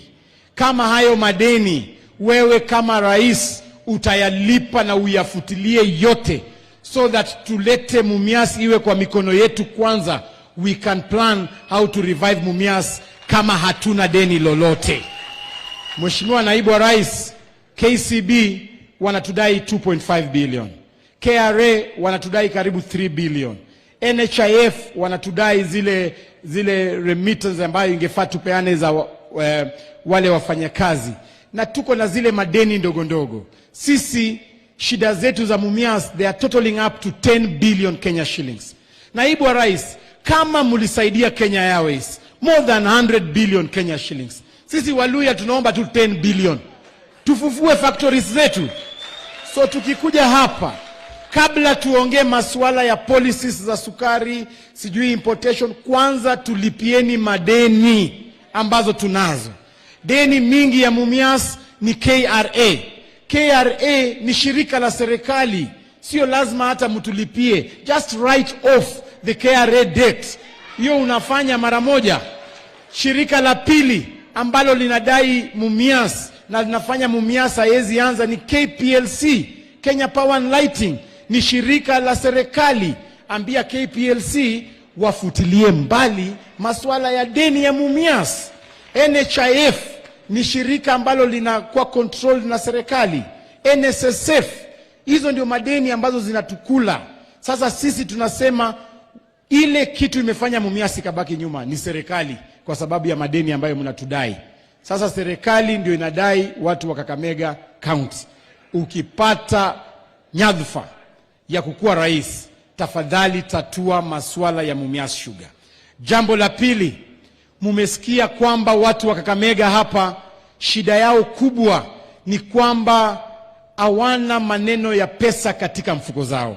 Naibu wa Rais, hapa vile tumekaa leo hapa, hata hawa delegates leo ukiwaambia ati sasa unataka kuwalipa na M-Pesa, watakwambia hapana, usitume kwa hii namba, tuma kwa hii namba nyingine, kwa sababu hawana pesa katika mfuko zao. Na hii ni kwa sababu, Naibu wa Rais, money circulation. Sisi kama county government vile tulianza devolution in 2013, Naibu wa Rais, tulikuwa na nia kwamba devolution itakuja kusaidia watu wetu, lakini magavana ambao wamekuwa kwa masuala ya ugatuzi wameconcentrate sana kwa masuala ya brick and mortar development. Hao bora wamekuja wameunda nyumba, hospitali kubwa, inaonekana wamefanya maendeleo. Bora wameunda barabara, inaonekana wamefanya maendeleo. Bora wameunda ECD ama darasa, lakini hawajazingatia kuweka pesa katika mifuko za wananchi. Mimi mkinichagua kama gavana wenyu, na kwa mapenzi ya Mwenyezi Mungu, naenda kuhakikisha kwamba serikali yangu imeanzisha economic stimulus projects.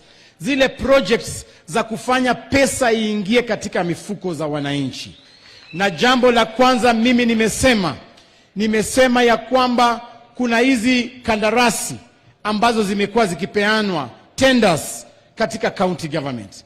Utapata, Naibu wa Rais, Kakamega County imekuwa ikipokea karibu 13 billion Kenya shillings. Tukipokea hiyo pesa, badala ya kupatia local contractors kazi, tunapeana tena kazi kutoka kwa watu wa kutoka Mandera, Kirinyaga, Nyeri.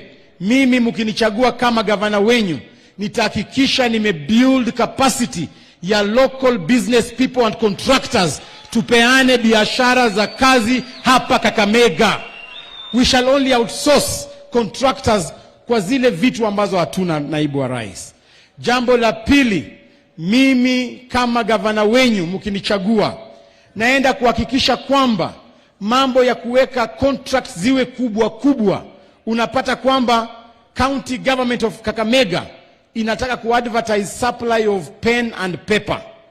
Unapata kwa constituency moja, pen and paper costs 1 million.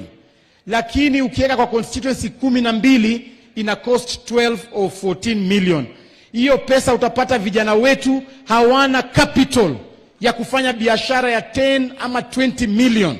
Mimi naenda kuweka contract zetu ziwe kwa njia ile ambayo watu wanaweza pata contracts kidogo kidogo na wakuwe watu wengi, lakini tusiweke contract moja kubwa ambayo watu wawili ama watatu wanafaidika peke yake. We are going to lift the lives of our people.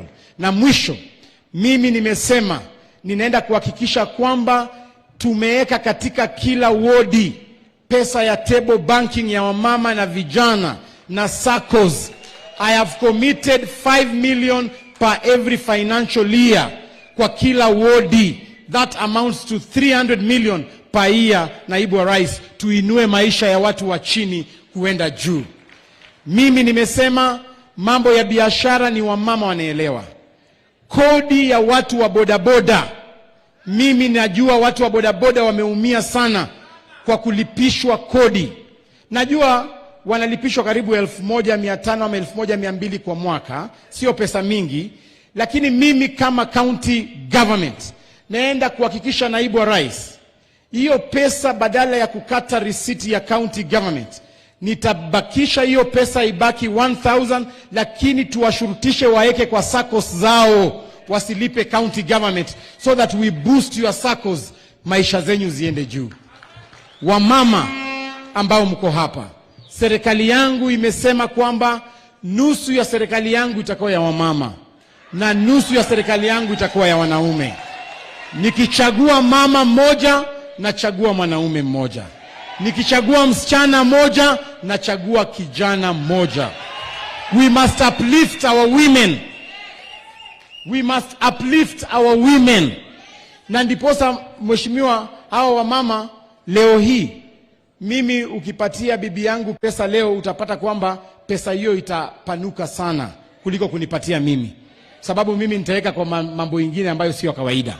lakini mama anajua mahali pa kuweka. Mheshimiwa Naibu wa Rais, sisi wanaume tuko na marafiki wengi. Ukitupatia hiyo pesa tunakuwa na marafiki wa kugawana hiyo pesa. So I will invest in the women of Kakamega. Na mimi nimeanza kutembea hizo steps kwa kuchagua naibu wa gavana ambaye ni mama. Na yuko hapa leo. Ningependa Dr. Beatrice Nyangala akuje atusalamie. Wamama oye! Wamama oye! Karibu.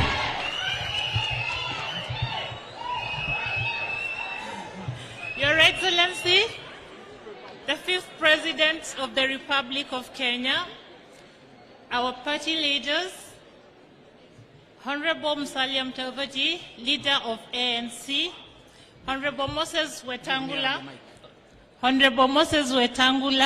leader of Ford Kenya, the entire leadership of Kakamega County. Good afternoon. Wamama oye! Mmekaribisha wageni? Mmewakaribisha tena? I want to take this opportunity to thank the Kenya Kwanza leadership for prioritizing women leadership in this country. For a long time, we have struggled with the 1/3 gender role. And from what the Kenya Kwanza has done, it is clear that it takes the goodwill of our party leaders to make this happen. And so, we are very proud that our voices will no longer be constricted. We shall be heard, and our issues will be properly articulated.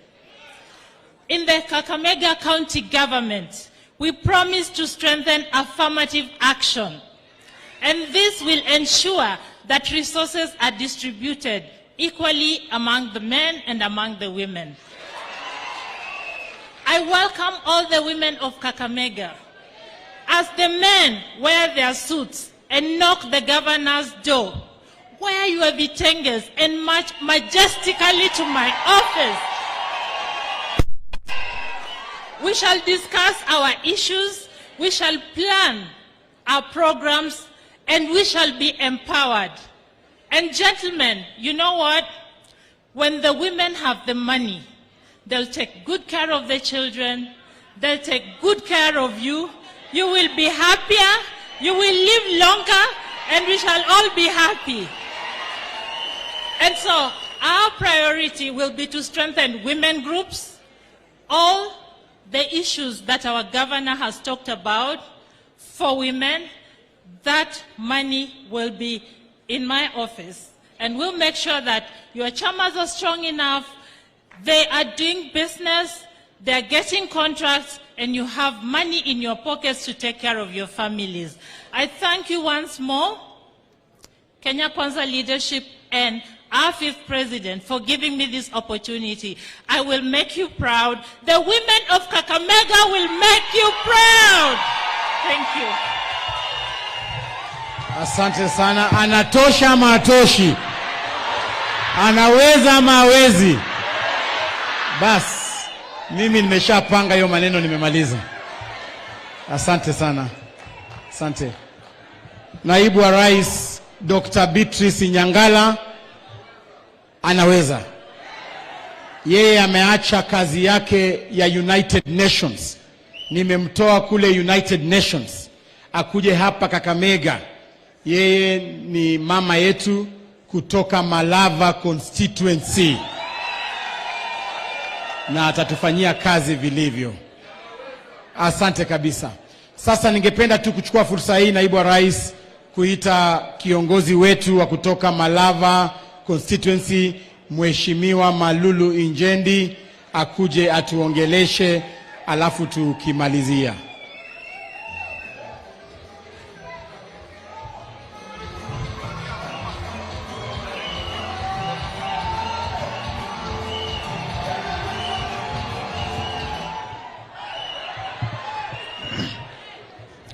Basi naibu wa rais na viongozi wengine wote, nachukua nafasi hii kuwashukuru nyinyi wote, na haswa mimi ningependa kuwashukuru kwa njia ya kipekee Wetangula na Musalia.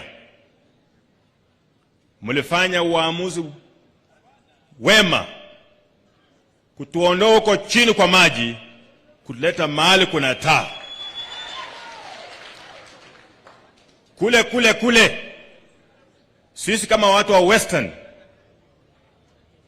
mlikuwa mmetupeleka huko, kura yetu yote tulikuwa tunapeleka huko, lakini hakuna siku hata moja tuliwahi kukalisha na huyo jamaa kwa mkutano kama huu.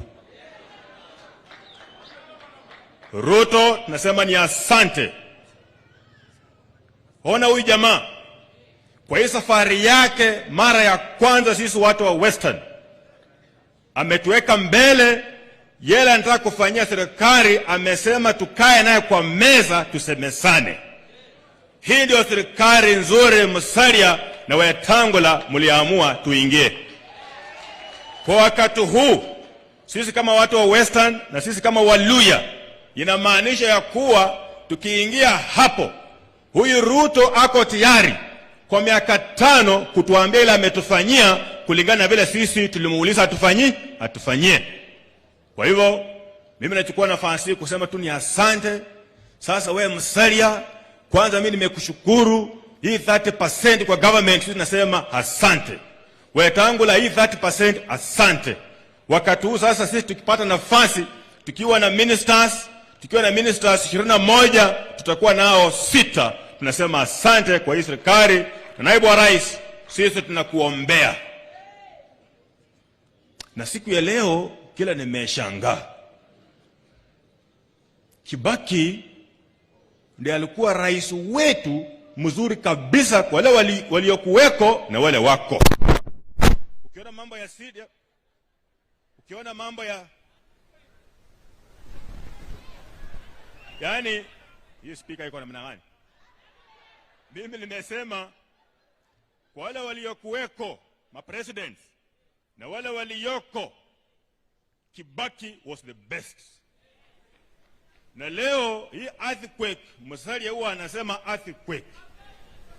Kama tuko hapa, Kibaki ambaye alikuwa rais wetu mpendwa, hata akatuletea CDF ameenda, akatuletea barabara nyingi ameenda, na tuko hapa Msingu. Mimi naona, unajua sisi watu wa Western tunaamini kama tuko na kifo kwa familia, mtoto mwingine anazaliwa mara moja. Leo hii president wa Kenya amezaliwa naye akiwa William Samoei Ruto. Asante sana, asante sana. Hiyo ni Mheshimiwa Malulu Injendi ambaye atarepresent Northern Region of Kakamega leo. Tukienda upande wa Butere Huisero, we shall have Askofu Kanoti akuje atusalamia.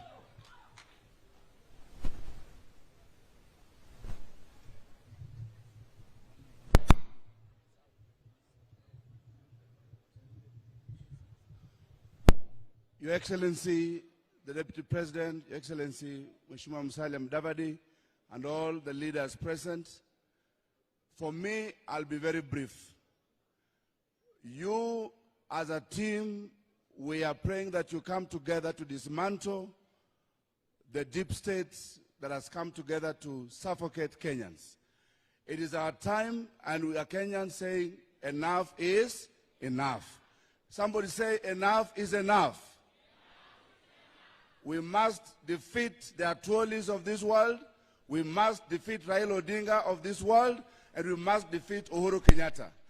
Because William Ruto is fighting for the soul of the nation.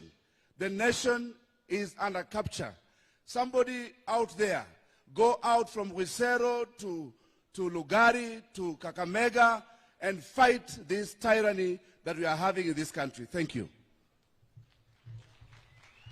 Asante. Tukisonga juu eneo ya Mumias, lakini ni kiongozi wa kitaifa Mheshimiwa Benjamin Jomo Washiali.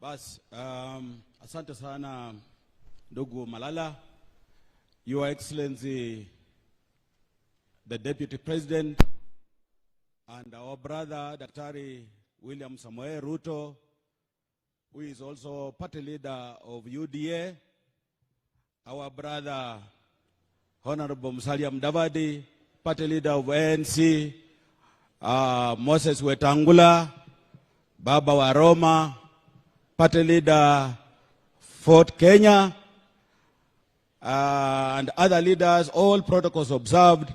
Delegates wote wenye wako hapo, hamjambo. Bwana Yesu asifiwe. Bas, Your Excellency, yangu yatakuwa mafupi sana. Kwanza, wacha niseme kwamba nimekuwa kwa hizi forums za economic forums, na kila wakati nimekuwa kwa forums hizi, Your Excellency, nimeona matumaini. Nimeona matumaini kwa sababu kwa mara ya kwanza viongozi wa kitaifa wanasikia maoni ya watu wa kawaida. Nataka niongezee, Your Excellency, jana nilifika nyumbani kama nimechelewa kidogo, mwendo wa saa 4, na mke wangu akaniambia kwamba kulikuwa na mama mwenye alikuwa ananitafuta sana. Leo asubuhi huyo mama amerudi saa 11 asubuhi akiwa na mtoto kijana hivi, na huyo mtoto alikuwa amepita mitihani yake kwa shule ya Elwasambe Primary School, ile iko kwangu, na yeye ndiye alikuwa kiongozi, alikuwa amepata marks jumla ya 394 na aliitwa kule Kamsinga. Shida ya huyo mama ni kwamba hakuwa na uniform, alitaka nimsaidie na uniform. Na nikamuuliza, mama, kama uniform hauna, school fees utalipa namna gani? Akaniambia kwamba amejaribu Equity walimlet down kwa sababu hawangeweza kumkaramia, na sasa anangojea KCB Foundation ile imeshafanyisha interview hiyo mtoto, na wanatarajia kwamba ataweza kupata support kutoka kwa KCB Foundation. Ile nasema, Your Excellency, kwamba baada ya kusikia ile kilio ya huyo mtoto na huyo mama, nikauliza mzee yuko wapi? Wakaniambia kwamba mzee ameenda kulinda mwenzake ni mgonjwa. Baada ya kulinda mwingine akafa, waliona kwamba huyu mzee analinda vizuri wazee wenzake, na baadaye wanaenda kwa njia iliyo sawa. This is a true story. This is a true story. Wakati ule, Your Excellency, I was actually feeling very low in the morning. Na nikafikiria kwa sababu tumekuwa na wewe kwa hizo forums, na shida za wananchi wa kawaida zimekuwa nasi kwa muda mrefu. Watu wameumia kwa muda mrefu sana. Kwa sababu huyo mama anatoka umbali kidogo kama kilomita 4. Na nilimuuliza umekuja namna gani? Akasema amekuja mguu, kwa sababu bibi yangu, mke wangu, kwa vile ilikuwa jioni, alimpatia shilingi 100. Nikamuuliza mbona hukutumia shilingi 100? Akasema kwa sababu bodaboda wameongeza bei ya nauli, aliweza tu kwenda one way, na sasa kurudi hangeweza kupata vile anaweza kurudi kutumia bodaboda. So, Your Excellency, Mimi saa zingine nimekaa hapa nikisikia yale hawa wamezungumza yote, na nikasema hizi kura mbona tulisongesha ikawa mwezi wa 8? Hii kura ingekuwa hivi karibuni, tumalizane na hii, watu waende nyumbani na uchukue hii uongozi uweze kusaidia wananchi, ama namna gani? Tumesikia yale ndugu ya CHVs wamezungumza hapa. Tuko na watu kutoka kwa idara ya afya, hawaja kuambia maneno yao, kwa sababu huko wako kama casuals, hawajaandikwa, wamekaa hapo tu ni kama makarani, na huku wanatakana wawe wanatibu wagonjwa. Your Excellency, this country is in a pathetic state, and the faster you took over the leadership of this country, the better for all of us. Your Excellency, we are in a big problem. Big problem. Nikimalizia, Your Excellency, if I was a presidential candidate, if me, Washiali Benjamin, I was a presidential candidate, I will not accept to give a direct ticket to my brother to become a senator of some county. I will not accept to give a direct ticket to my sister to become, to represent a women rep of, in this case here, Kisumu County. So mnajua hii maneno ya Kisumu County? It is embarrassing, and to me, on the flip side, I think it's a lack of hope. I don't think they are sure that their brother is going to be the president. That's why they are holding on to these other small positions so that they can keep their family running. Thank you, Your Excellency, for coming, and we shall always be there for you, and we shall support you. Thank you very much. Asante. Wapi makofi ya Mheshimiwa Washiali? Na Mheshimiwa Washiali ndio campaign manager wa team Kenya Kwanza Kakamega County. Yeye ndio anapanga mambo yangu mimi na Khalwale, anatupangia maneno vizuri kabisa. Asante sana Mheshimiwa Washiali.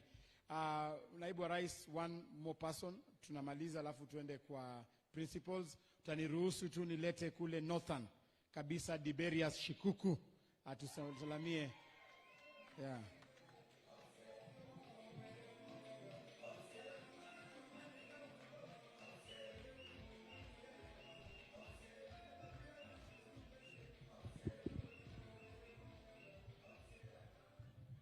Asante sana gavana wetu Cleophas Malala, Your Excellency the Deputy President, Party Leader wa ANC, ndugu yetu mkubwa Musalia Mudavadi, Mheshimiwa Moses Wetangula, kiongozi wa Ford Kenya, Senator wetu wa bunge na viongozi wote aspirants, Bwana asifiwe.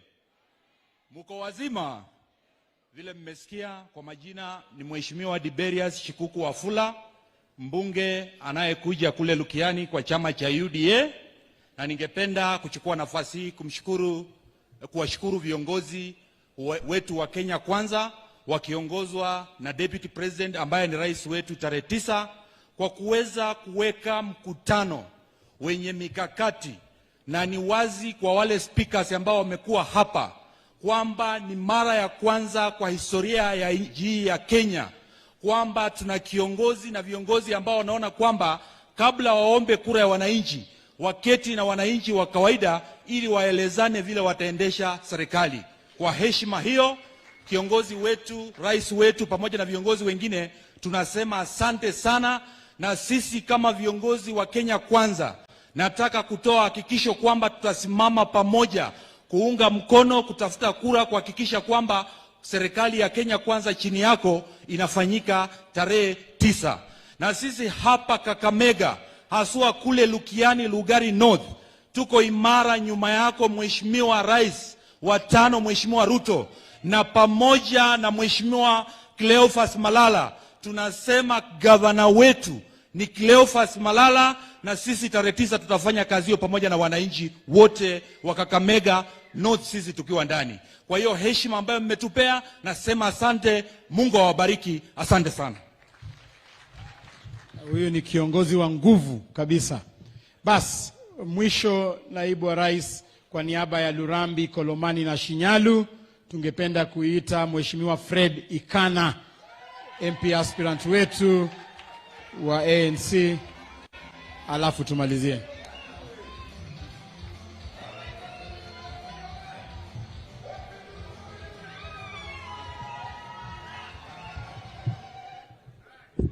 Thank you so much, Your Excellency, the Deputy President of the Republic of Kenya, Honorable Dr. William Samoei Ruto, our party leader, Honorable Musalia Mudavadi, Ford Kenya party leader, Honorable Moses Wetangula, all leaders and delegates. Mirembe Bosi, Mirembe Khandi. Thank you so much. I'll be very brief, Your Excellency. Mine is first to welcome you to Musingu High School. As I mentioned to you earlier, this is my home for 4 years, from 2000 to 2003. So feel welcome, feel at home. I also want to join other leaders in thanking you so much for your humility and your ability to listen and take into consideration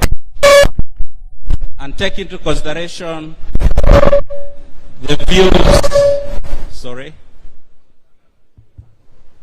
Hello. I was saying I want to sincerely thank you for consideration the views of the various speakers that spoke here today.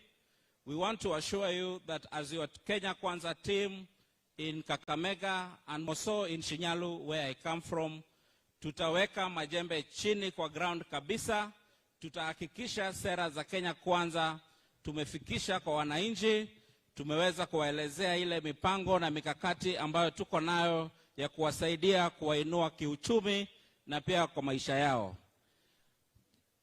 Asante sana, Bwana Governor. I also want to assure you that we shall also work with you and ensure that you become the governor of Kakamega, because we believe in your policies and also we believe in your ability to deliver for the people of Kakamega at large. God bless you na karibu sana. Asante sana. Huyo ni mbunge wetu wa Shinyalu. Watu wa Shinyalu msimame na Freddy Kana. Na pia Shamia ako hapa. Tusonge mbele kama timu moja. Bas, sasa ningependa kuchukua fursa hii kukaribisha ndugu yangu, baba yangu, rafiki yangu, Mheshimiwa Boni Khalwale.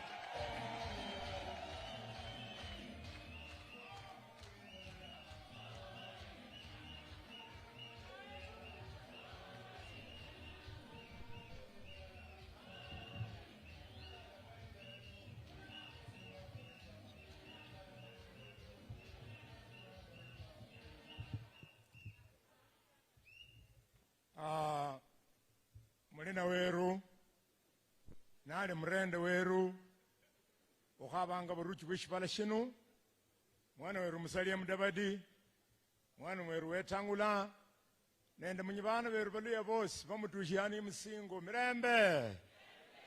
mirembe khandi. Asante sana. Welcome to Musingu High School. I would like to take this opportunity to thank the principal of Musingu High School through Madam Deputy Principal. I believe you are somewhere, if you can wave to the crowd. Thank you. I would also like to thank the chairman of the board, Mr. Matayo Isese. I think you are somewhere, if you can stand up and wave to the crowd. Matayo Isese, Musingu High School. Thank you. Why I'm doing this is because a meeting like this is not easy to get a good venue like this.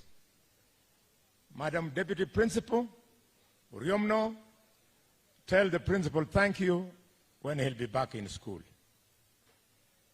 Mr. Deputy President, Musingu High School is in Ikolomani and in Shinyalu. The playing ground where we have parked is Shinyalu.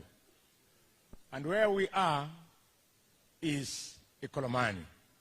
And for that reason, because we have recognized a son of this community from Shinyalu to speak, I would like to appease the spirits of our ancestors by asking Vincent Mhono from Ikolomani to then also raise his voice in appreciation of today's function.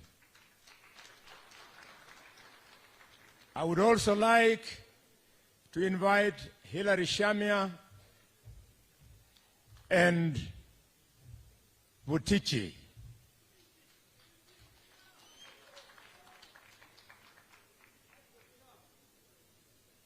Just say your name and sit down. You're speaking through my time.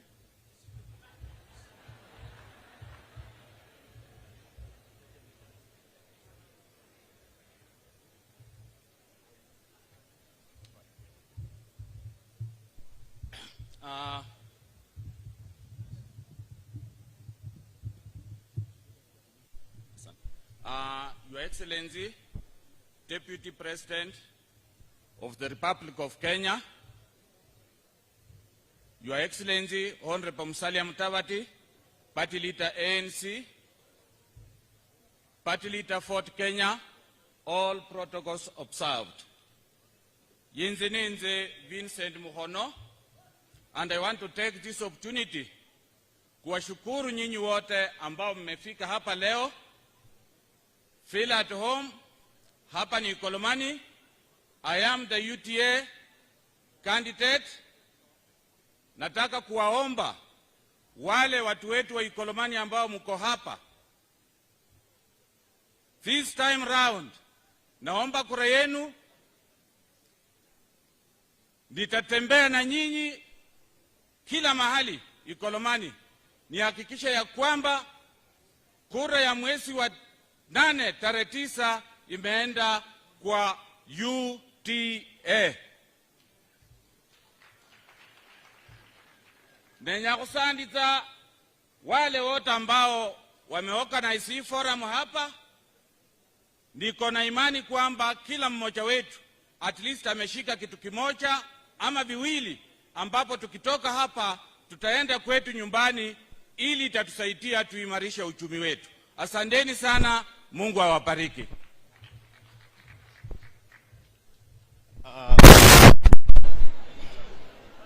The Deputy President of the Republic of Kenya,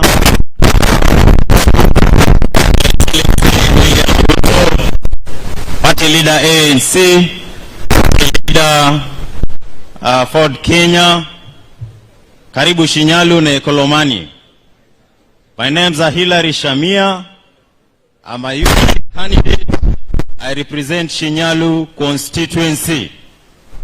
Hiyo maneno ya bottom up, tunaenda kusukuma pale Shinyalu, and I want to assure you, Your Excellency, maneno ya bottom up, we are ready and we want to do with immediate effect, starting from here, moving forward. Asante sana.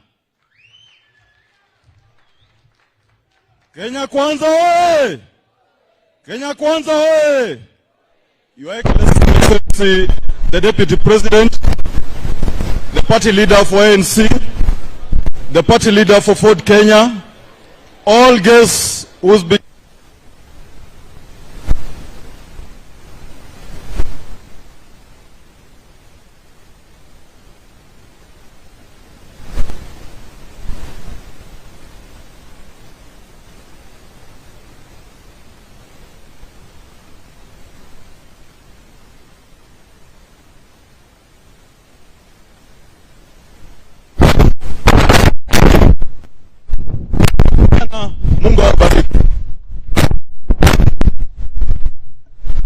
Sorry everyone, that was important from this community. I have the following request, Your Excellency, Deputy President. In 2018, when I invited you to come to Ikolomani, it was at a time when people thought that working with Ruto was impossible. God has been so kind. We've come along 4 years, and the community has slowly embraced the idea of us working with you. And I want to assure you the following. Kwamba I work with the people right at the grassroots. And as you have noticed, for the last 4 months, I've not been in Nairobi. I'm working with these people in all their wards and villages. In 2007, when Mwai Kibaki wanted to be re-elected, Soita Shtanda and I assured Kibaki that we will go to the people and they'll vote for you. Kibaki could not believe, because the wave of ODM in 2007 was impossible. Soita went to Kabras, and I came here. And indeed, Mwai Kibaki defeated Raila in Kabras and here in Ekolomani. I want to assure you that the work Benjamin Washiali, Cleophas Malala and I, plus these leaders we have introduced to you, are doing, go back to Nairobi knowing that Kakamega County is going to give you the majority of the votes. Believe me, Your Excellency, what is not clear to us is what majority. Deep inside my effort, I'm fighting for a majority of 7% plus. Tunataka tunyoroshe mwanaume ajue kuna deni yake, na kama deni tuko nayo, Wetangula amemwambia tumelipa hiyo deni. Wetangula ameambia Raila tumelipa interest ya hiyo deni. Wetangula anaambia Raila we have paid the interest on the interest, so we are through with him. Number 2, Your Excellency, because I paid you, man of my age, all these children listening, they look up to me. Please, I know you don't have a bad heart, but politics is politics. Don't allow anybody to misguide you to let us down. We are going to deliver, and please deliver development to our people. Your Excellency, Your Excellency, as I say these things, I know that the demand on your table will be Kenyan. But we are part of Kenya. So if you give here and deny another corner of Kenya, you are doing very well, because this place is Kenya.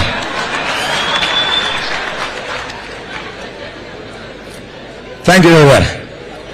Your Excellency, finally, bottom up. Hii kitu ya bottom up, it does miracles. Many years ago, Your Excellency, I came to this school. I was the child from the poorest family that brought children here. The school then allowed me, out of 1,000 students plus, I was the only one who used to walk in this school without shoes, because my mother and my father could not afford shoes. And I emerged a top student here.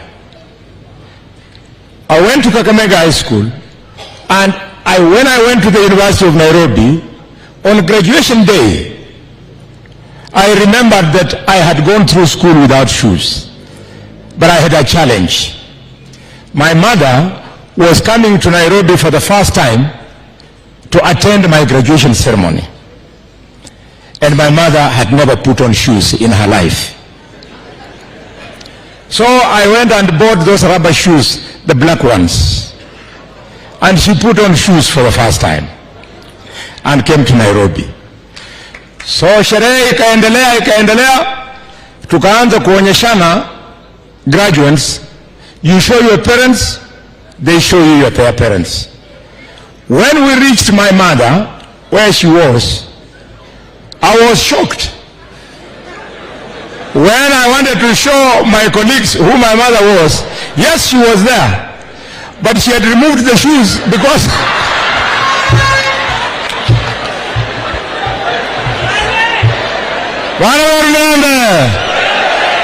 God is good. Because of the changa brewing of my mother, I have changed Ikolomani. All the villages in Ikolomani, all the schools, all the institutions, I have supplied electricity. I have built the best schools in Ikolomani. This great school, Msingo High School you are seeing, that huge block you are seeing there, we built it for only 22 million shillings from CDF. Because bottom-up works. It lifted a son of a Changa brewer to become a public servant, and I want to promise the people of Kenya that I'm coming to Nairobi as the Senator of the Republic of Kenya. Let people know that public funds which I'll bring in Kakamega, I'll bring to Malala. Malala has a big challenge. He must use that money for only one thing, development. Asipofanya namna hivyo, wembe iliyonyoa Kamunya, yiko nitanyoa yeye mapema.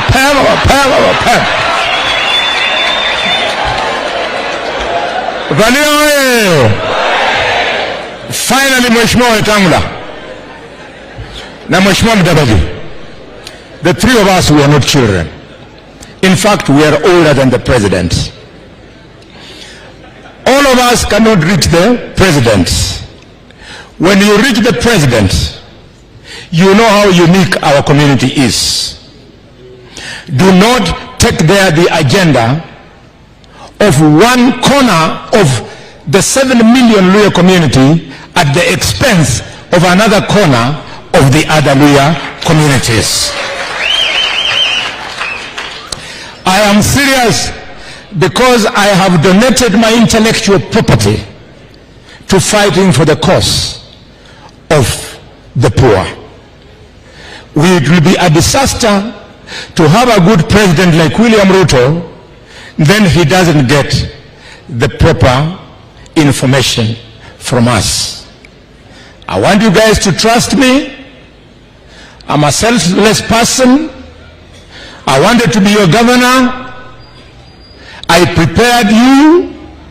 But when Mheshimiwa Mudavadi joined us and Wetangula, they said because our party UDA was producing Mheshimiwa Ruto as flag bearer, Kakamega, UDA should cede governor to ANC. And because I believe that government has a lot of space, I said we cannot frustrate team spirit because of my own interest, and I accepted. Deputy President, I'm going to campaign for Malala. I've been campaigning for him. Mudavadi, if he normally talks to you, he has now known the magic of the bullfighter when it comes to campaigns. I thank you so much. For those of you who might have been disappointed kwamba Khalwale should have been a governor, wewe sikia. Mswahili husema jembe ni jembe, mchakuwa jembe sio mkulima. Jembe ya governor ni jembe, jembe ya senator ni jembe. Mrevako Kakamega, mrevako mkhana nali mwiha witsi mukhali maba muheli jembe azikholema mkhana umheli jembe limuhini murambe alimanga, umheli umuhini mwimbe alimanga, umhe shisiri alimanga, umhe mukumbati alimanga. Thank you.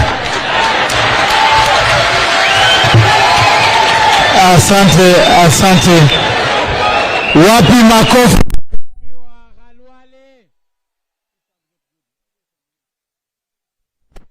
Bas, sasa tumemaliza vizuri. Mheshimiwa Khalwale, asante sana kwa uongozi wako. And I want to assure you, as Kakamega Senator, Mheshimiwa Khalwale, hautakuwa na kazi mingi ya kufanya. Kwa sababu ile pesa utaleta, mimi nitafanya maendeleo. So you might be the most idle senator in Kenya, sababu utakuwa na kazi ya kufanya. Mimi nitafanya maendeleo kabisa kabisa, tusongeshe taifa letu mbele. Sasa tumekubaliana ya kwamba sisi watu wa Kakamega, sisi wote tutaunga mkono Kenya kwanza. Nataka tusikie, tumekubaliana sisi wote tutaunga naibu wa rais William Ruto. Hebu tuone watu wa William Ruto.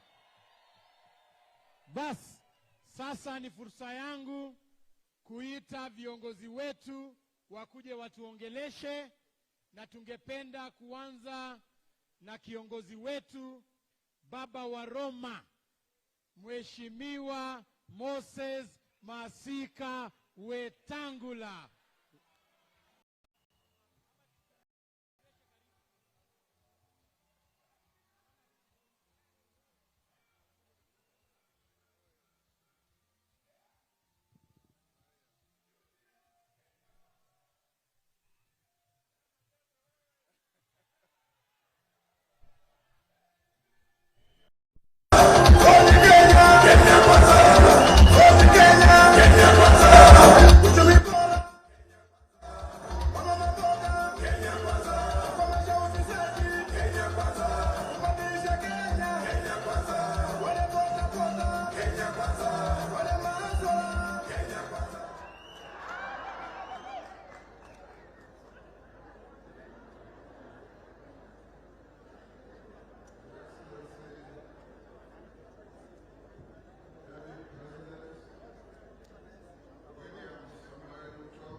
My brother Mudavadi,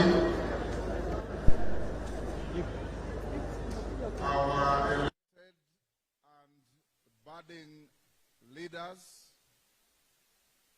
waheshimiwa wananchi wa Kakamega, hamjambo?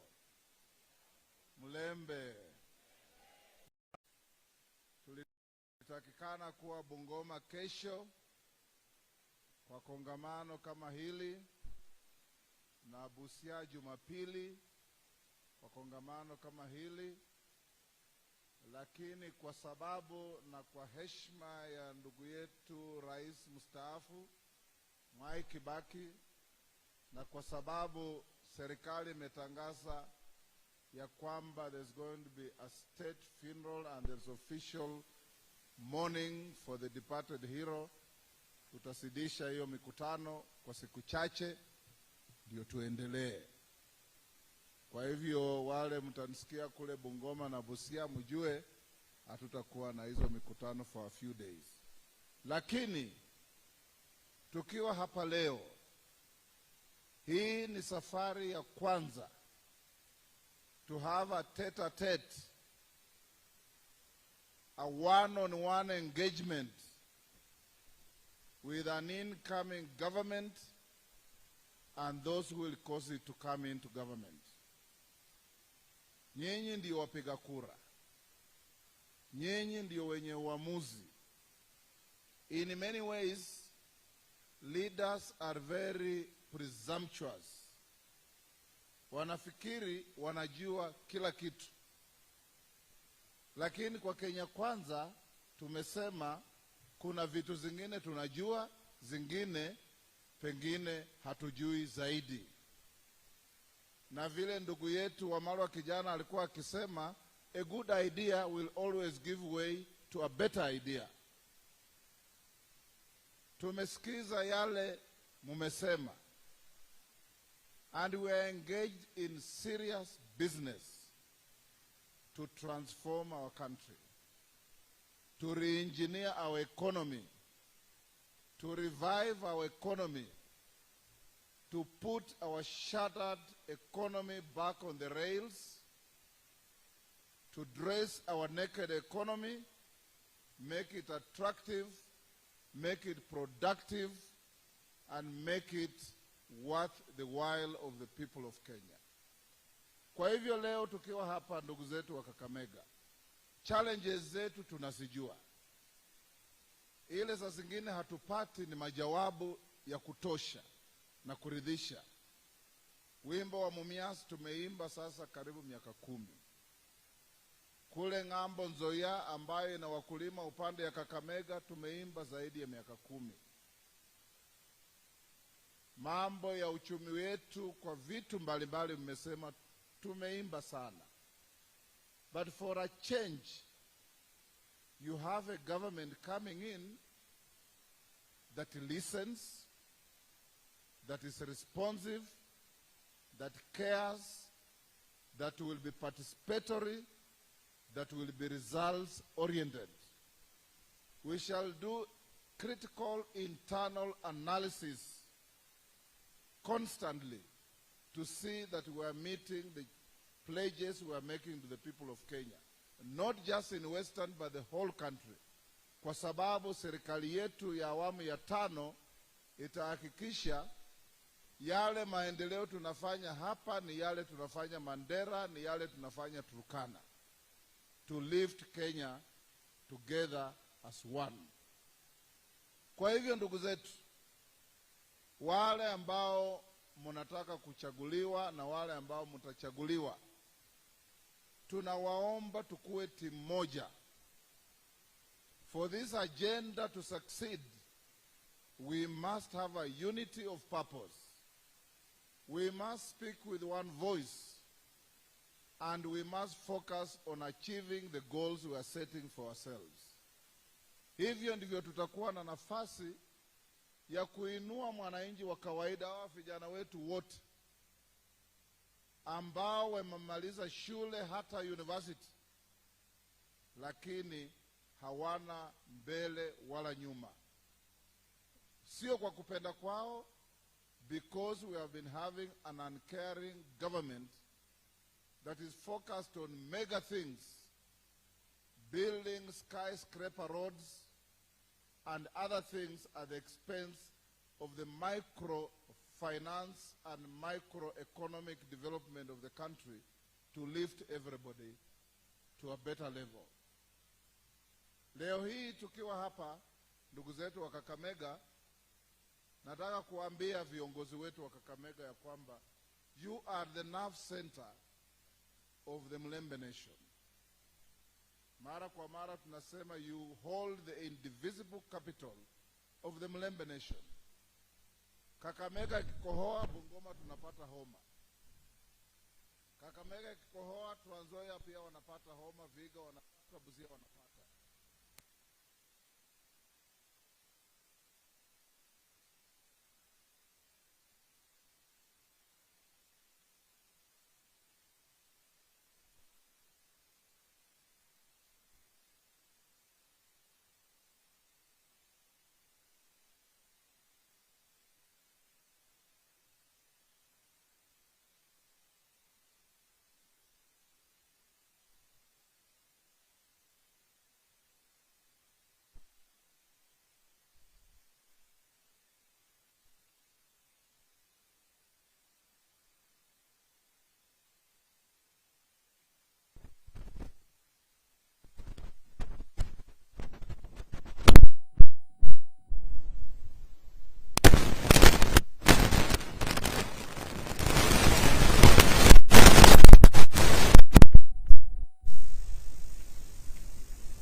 We did bring in our very many advisors with very varied, sometimes positive, sometimes negative, sometimes selfish, sometimes selfless interests.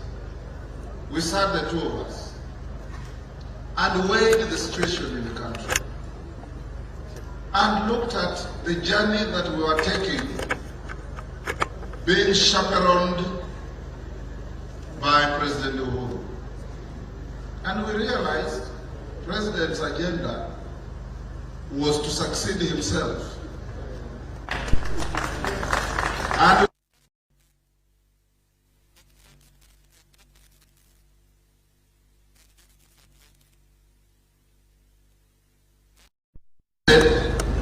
And reflected on what Wallace Wainga said in the book The Man Died.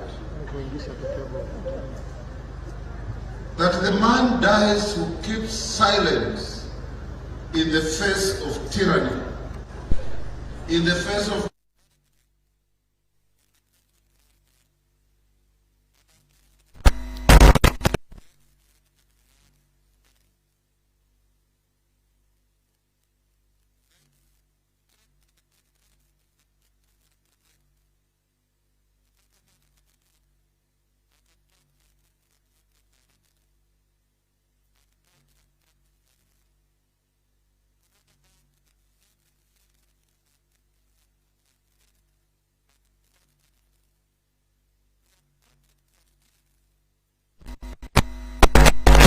interest of those of you who have entrusted your interest in us.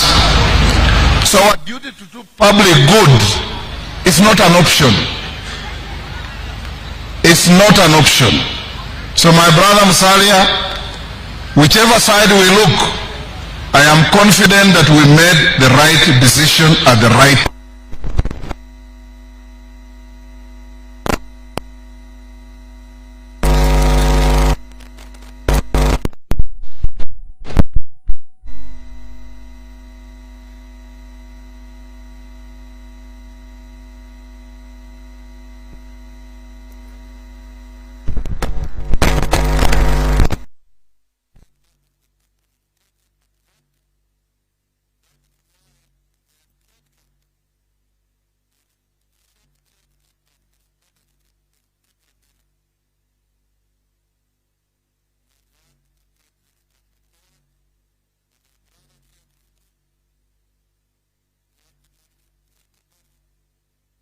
Impeccable credentials of being hardworking, keeping your word, and above all, being pro-people in your thinking,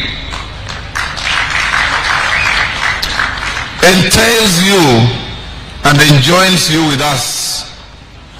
We shall move like congenital twins, and we shall work as hard as ants and bees to change this country. Because this country needs change, this country must change, and there must be those to midwife this change. And the midwives are right here with us. Mungu awabariki.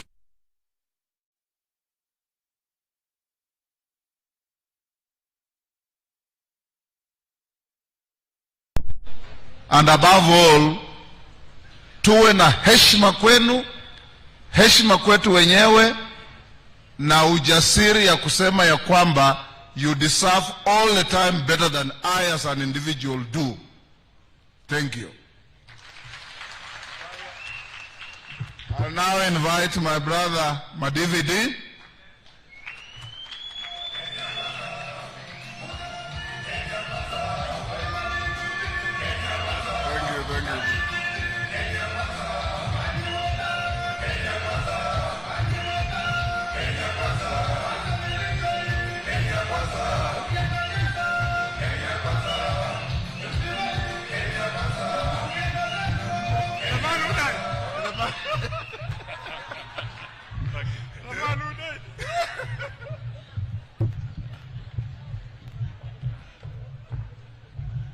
Haya, ndugu Deputy President William Samoei Ruto, ndugu Weta, viongozi wote wa kisiasa, wa biashara, wa wakulima, wa bodaboda, wa kina mama, wote ambao wamefika hapa siku ya leo, mirembe.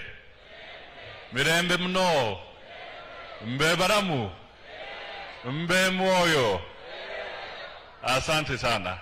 Leo ni siku kubwa katika eneo hii. Na wakati nilikuwa pale, ndugu Deputy President, nataka niige mfano mfupi kutoka kwa Dr. Boni Kalwale, kwa sababu alipokuja hapa he had to deal with a certain problem of Ikolomani. Now, Bwana Deputy President, unajua Weta naye amesimama hapa amezungumza mambo ya midwife, na nikaona wakati wanaume wameongea hapa, wanawake wachache sana wameongea.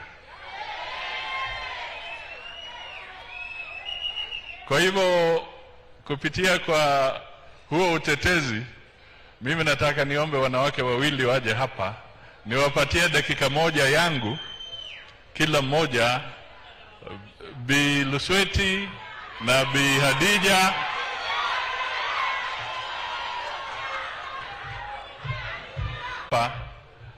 Atatufunikia ile kiwango cha wazee, kwa sababu sikuona mzee akisema, lakini leo nataka nichukue mzee kutoka huko Kuisero, na huyo ni Arunga. Dakika moja yangu. So I take 3 minutes of my time, I donate.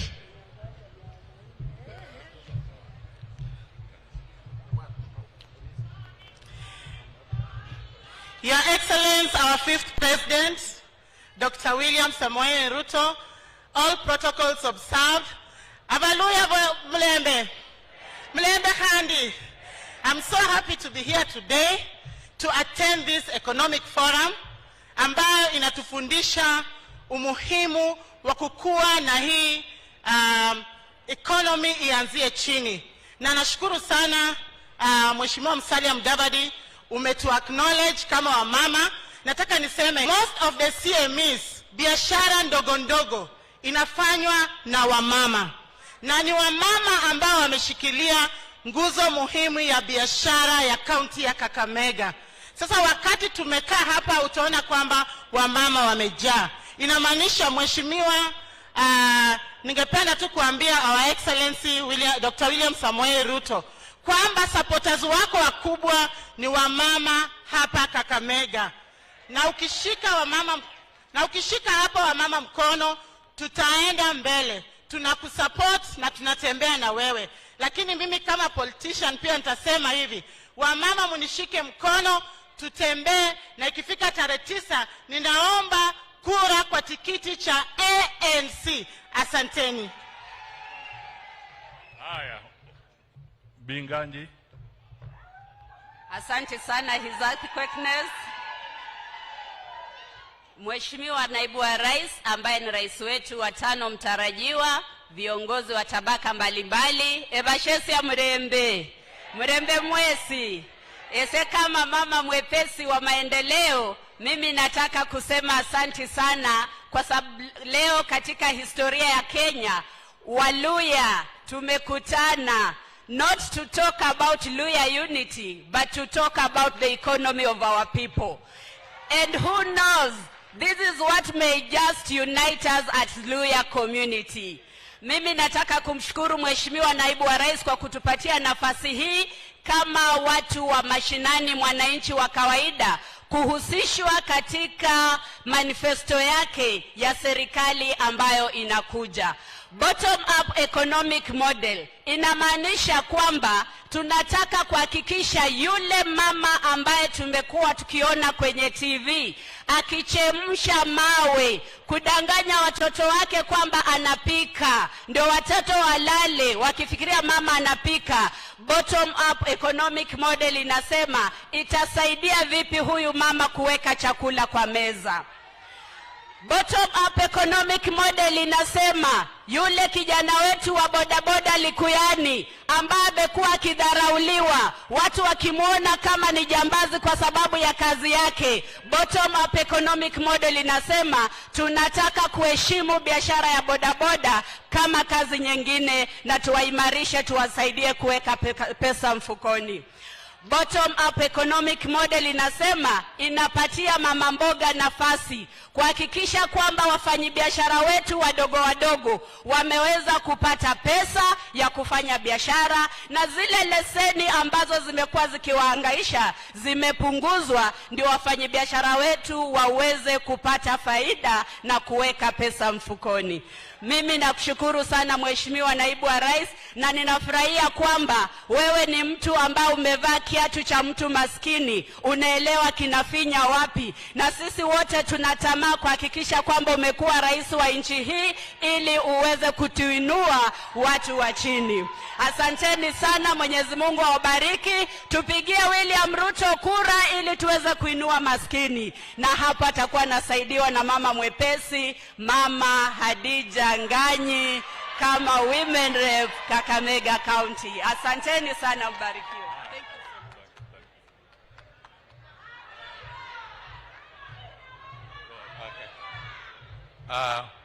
Your Excellency, the Deputy President, my party leader, Bwana Musalia, Baba wa Roma, all the delegates ambaye mko hapa, Mrembe Mwesi,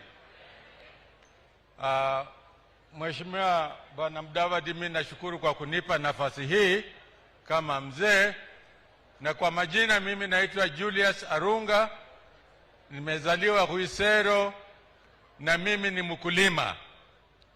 Nianze kwa kusema kwamba nataka kuunga mkono wale waliongea maneno ya ukulima katika kaunti yetu ya Kakamega. Lakini makamu wa rais, Deputy President,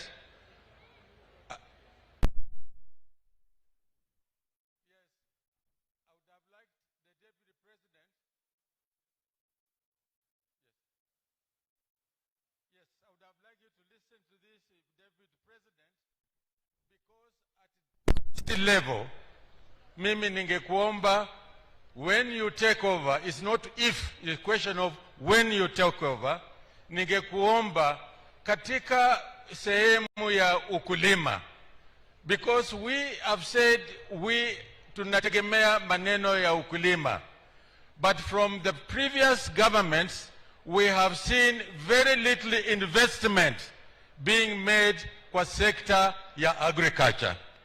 For example, Your Excellency, hapa Kakamega, I can tell you we are net importers of chakula. Our average yield per acre is in the region of 5 to 10 bucks. That is the best farmer. And the reason for this, Your Excellency, is because most of our soils are dead, literally dead. And if the soils are dead, there's very little that we can produce from there. This is a factor or a problem which may not be obvious to most of our farmers. It is going to be important when your government takes over to invest a little more in research to find out what can we do to bring life into our soil, because if we can't rejuvenate our soil, hakuna mimea itatoka hapa. So we are going to continue to be deficient in terms of food security.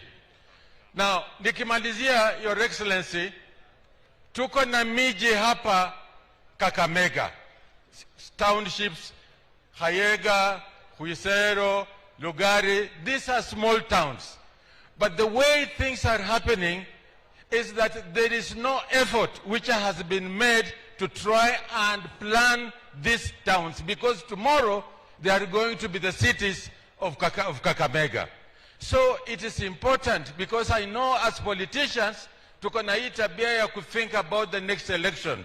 But we must make a deliberate effort to plan much ahead, because if we don't plan our cities, our markets, our towns today, there's going to be a lot more expensive. We're trying to relocate people to facilitate proper planning. So ningeomba kwamba wakati utaingia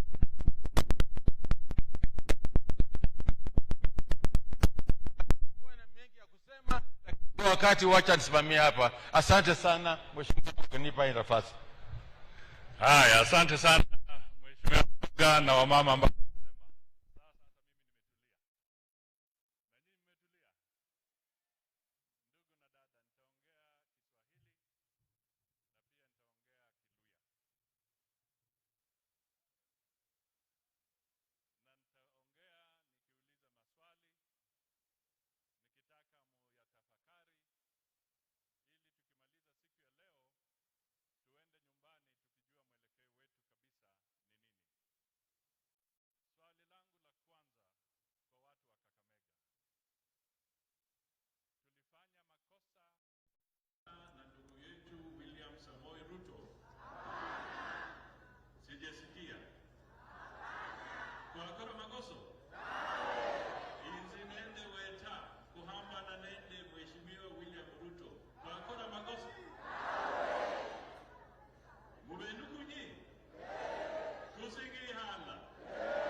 ndare murarudabe na weta siare murarudabe chigira zi files zitu zibeku madare dabe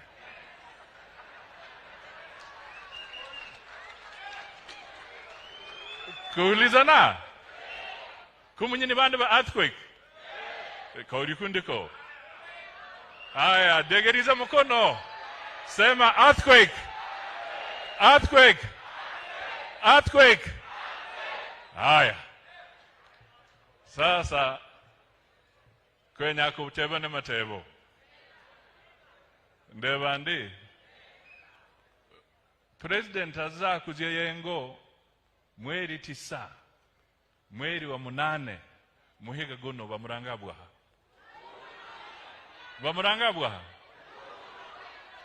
bamuranga Uhuru Kenyatta yaza yengo no haya nango weno rakire ko president da mbora president weno rasiado ko president da mbora president abeho karuna za yengo ni Uhuru no munyisi mwasoma sumbeba geri ndebandi i constituency yeye irangwandi Gatundu sasa Nyamutebe ndi niba president wikibara nisendi zeze zose n'amajeshi garinda yaga yatamwa kuingiriza mujumbe webe wabaranga Moses Kuria Mwazimio yibi mundu wa Kakamega wa Musingu wikolomani okoraki ndiki kuzia Mwazimio na yatamwa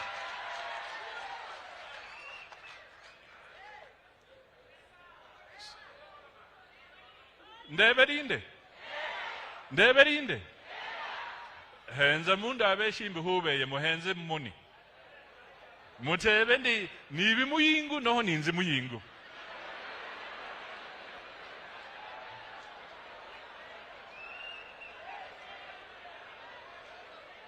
mumbula ndeba ndio chigira bayingu balaba kirimuno chigira president atami kushira MC wewe atami kushira mujumbe wewe atami kushira senator wewe atami kushira woman leader wewe atami kushira bajumbe bebe bose Mwazimio nabuza bandu babe munu baseba isugudi ne babora Azimio my friend ohenza hai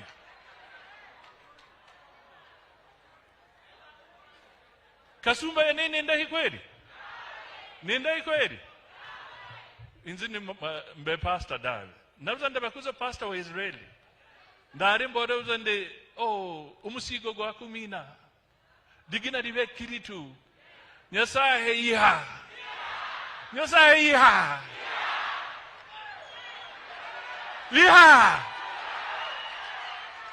munyolo gwa kukubiza kiri gwa ODM yugu gwa handa mukiritu ritwa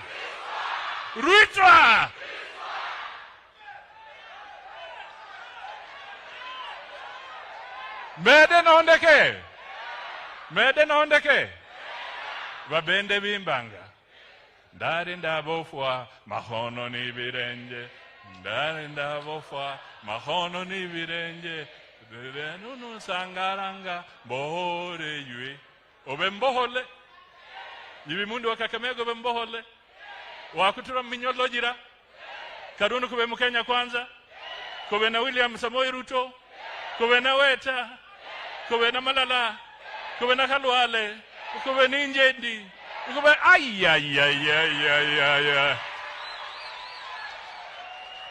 earthquake si yingi nyanyambole omanye sikwari bayingudawe na inzi singi hano chigira nyambole ndi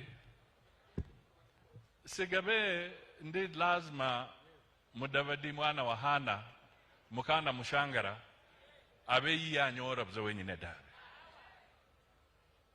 kuduka kumanye ndi niba kindu kibeho ninzi wenyine nza kunyora anoho abandu bandiburuam masahe gandaturam bandu bakwaturam nabo nababendi mola we have to make sacrifices when it is necessary for the good of the community and for the people.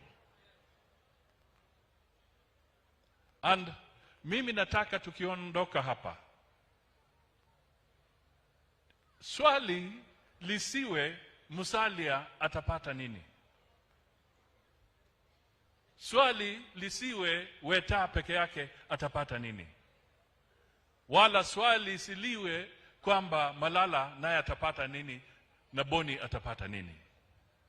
Swali ambalo tunataka tuulize, community yetu itapata nini katika mkataba na mrengo ambao tunasimamia wa Kenya Kwanza. Tunaelewana kabisa?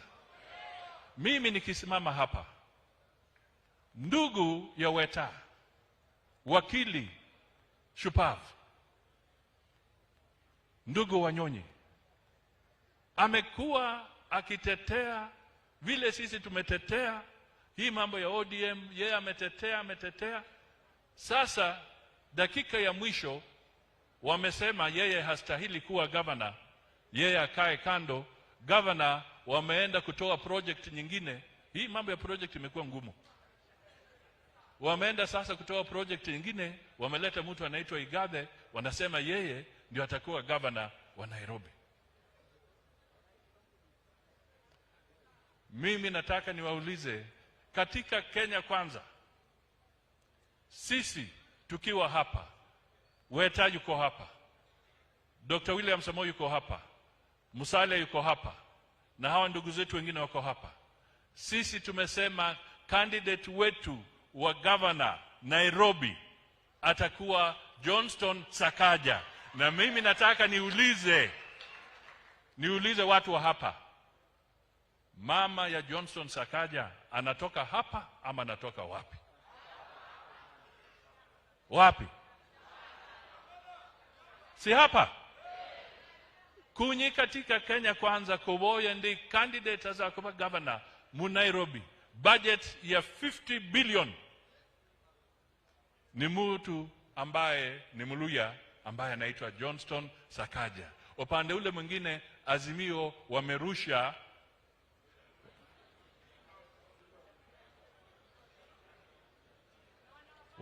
Wanyonyi.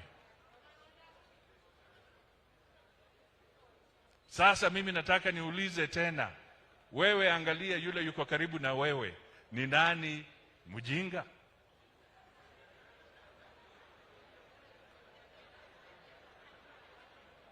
Ikiwa inatendeka hivyo na wanazidi kutuambia kwamba tuende kwa Azimio, mimi sasa nataka niwaambie, katika mkataba wetu, mkataba wa founding parties, na mimi nilisema haya tukiwa Vihiga, na mimi nasema tukiwa kwa headquarter ya province yetu ya zamani ya Western Kenya, sisi tumekubaliana, Dr. William Samoei Ruto chama cha UDA, Moses Wetangula chama cha Ford Kenya, Madividi Earthquake chama cha ANC. Tumekubaliana kwamba katika mrengo wetu wa kutengeneza mambo ya serikali, we have negotiated that we shall have a share of 30% of the government of Kenya Kwanza. Kama ni mawaziri, 30%. Kama ni mabalozi, 30%. Kama ni PS, 30%. Kama ni parastatals, 30%. Kama ni kuingiza watu kwa serikali katika 30%. My friend, mimi nataka sasa wale wa kuzimia waje waambie watu what is their percentage kwa hiyo mambo ambayo wako nayo huko. Haya ndio maswali lazima tuulizane. Na mimi nataka niseme ukweli. Mimi ni mmoja wa wale tulibeba tukaingiza ODM hapa. Hata tukatetea sana. Hata wakati moja, hata DP akabeba hiyo. Yeye akachanuka mapema, akarusha mbali. Sisi tukazidi kubeba mzigo kwa muda. Sasa ni wakati wa kuiha. Lakini I want to also tell you the truth. Raila ambayo tulimjua wakati ule, ambayo tulikuwa tunauza, is not the Raila we are seeing. Wakati ule tulijua Raila ambaye ana msimamo. Wakati ule tulijua Raila ambaye si project. Wakati ule tulijua Raila ambaye si remote controlled. Lakini huyu wa sasa ni wa remote control. Huyo hatumjui. Ama nyinyi mnamjua? Ni yule mlimfahamu? So this is a different kind of situation. Na ndio kwa sababu tunasema tunataka tuende mbele, tubadilishe taifa letu. Na kubadilisha taifa letu, tuungane, tushikane na Dr. William Ruto. Tushike Wakenya wengine ambao wanaumia. Kwa sababu nani alisema kwamba wachache peke yao ndio watakuwa wakituongoza na wakitulazimisha tuendekee mlengo fulani? Bwana, basaza bebenya bikarange kumituji itu nibikara mabiyamba.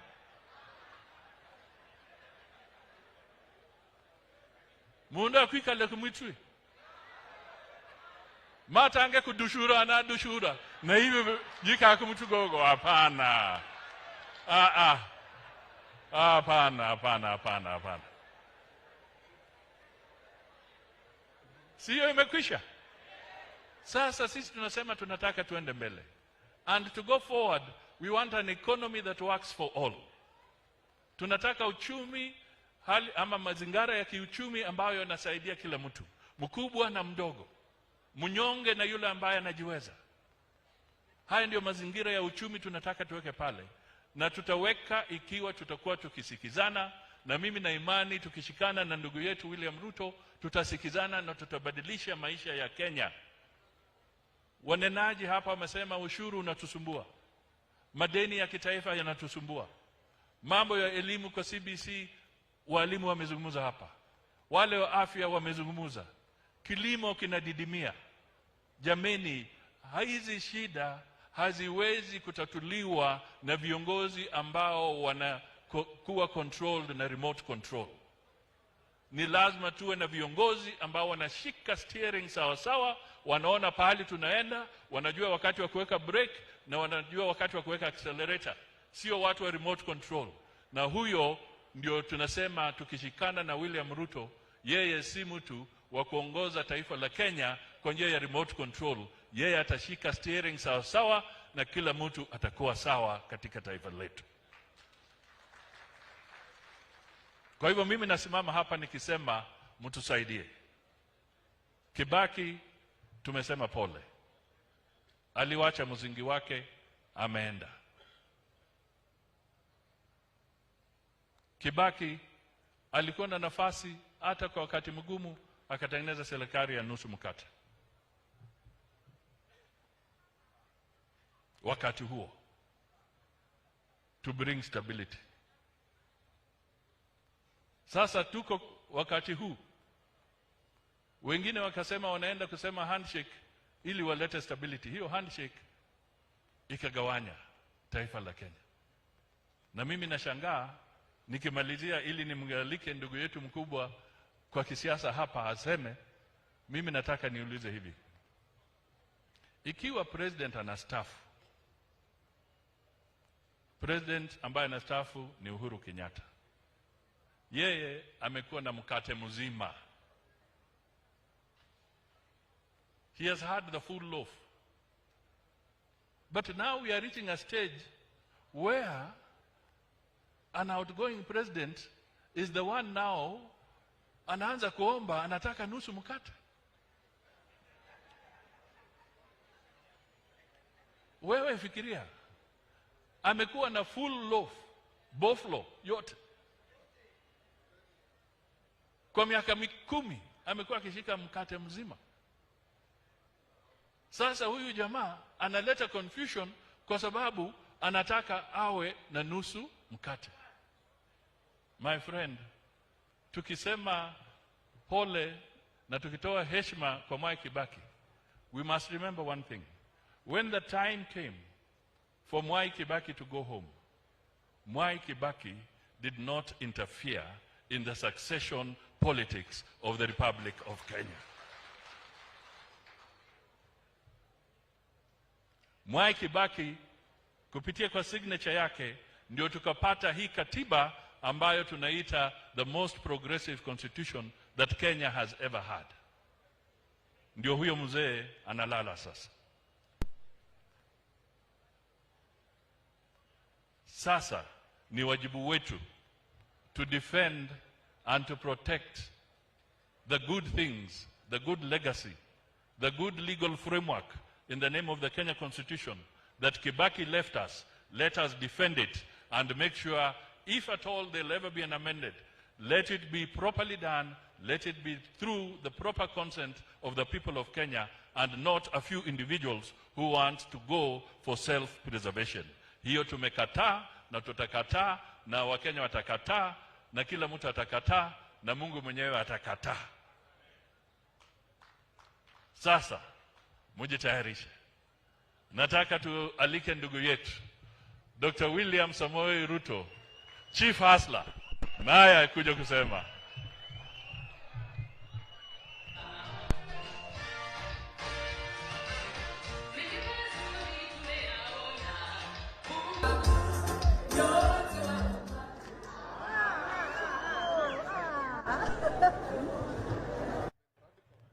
Asante sana. Asante sana.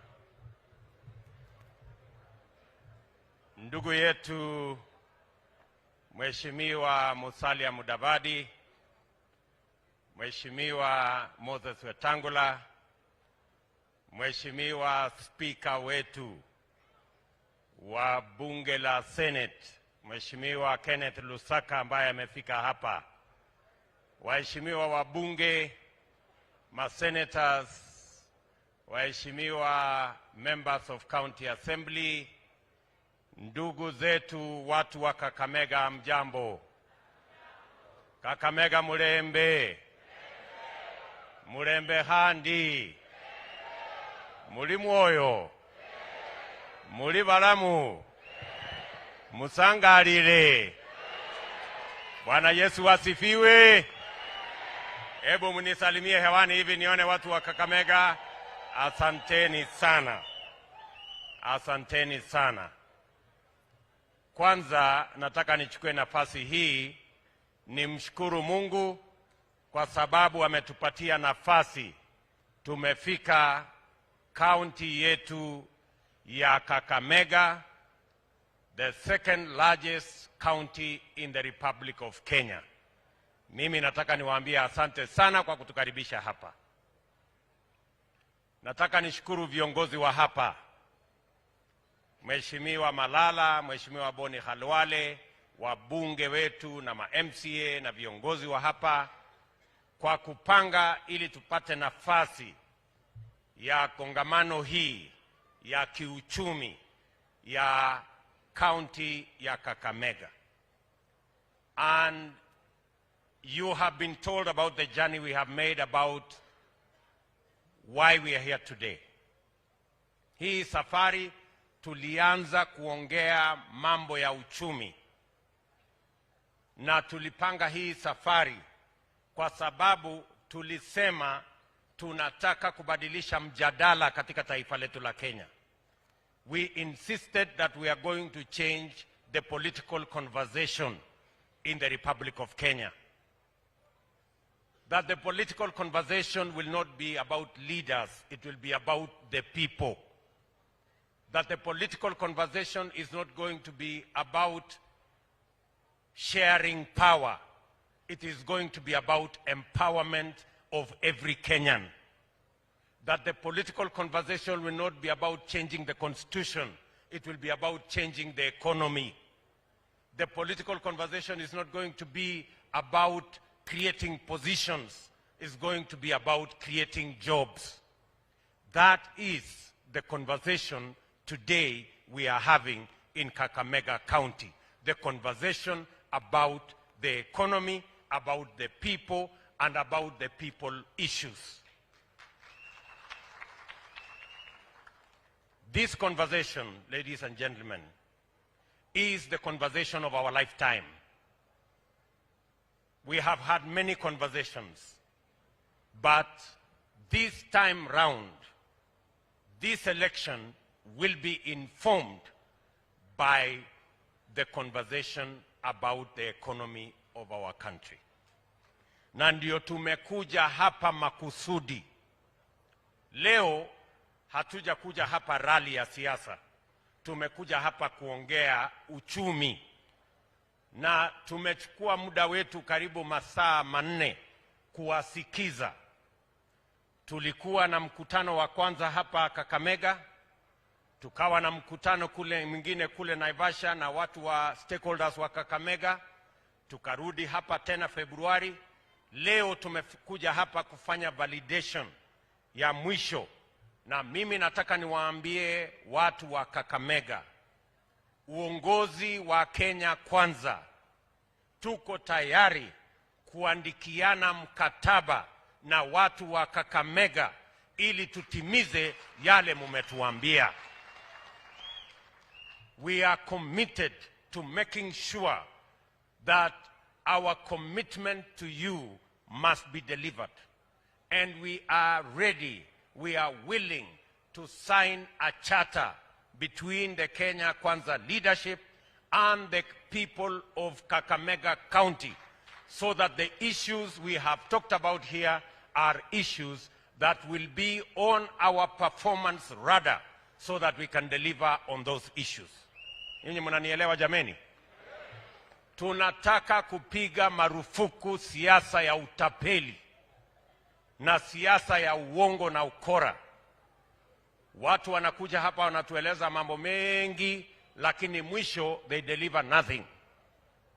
Ndio tunasema we must deal decisively, firmly with the politics of deceit and make sure that every leader keeps their word. Sababu hiyo tumewasikiza kwa makini kwa yale mambo mmeyataja hapa, yakiwa ni mambo ambayo tayari tulikuwa tumeongea na nyinyi. Mumetueleza hapa mnataka mambo yenu ya kilimo yashughulikiwe.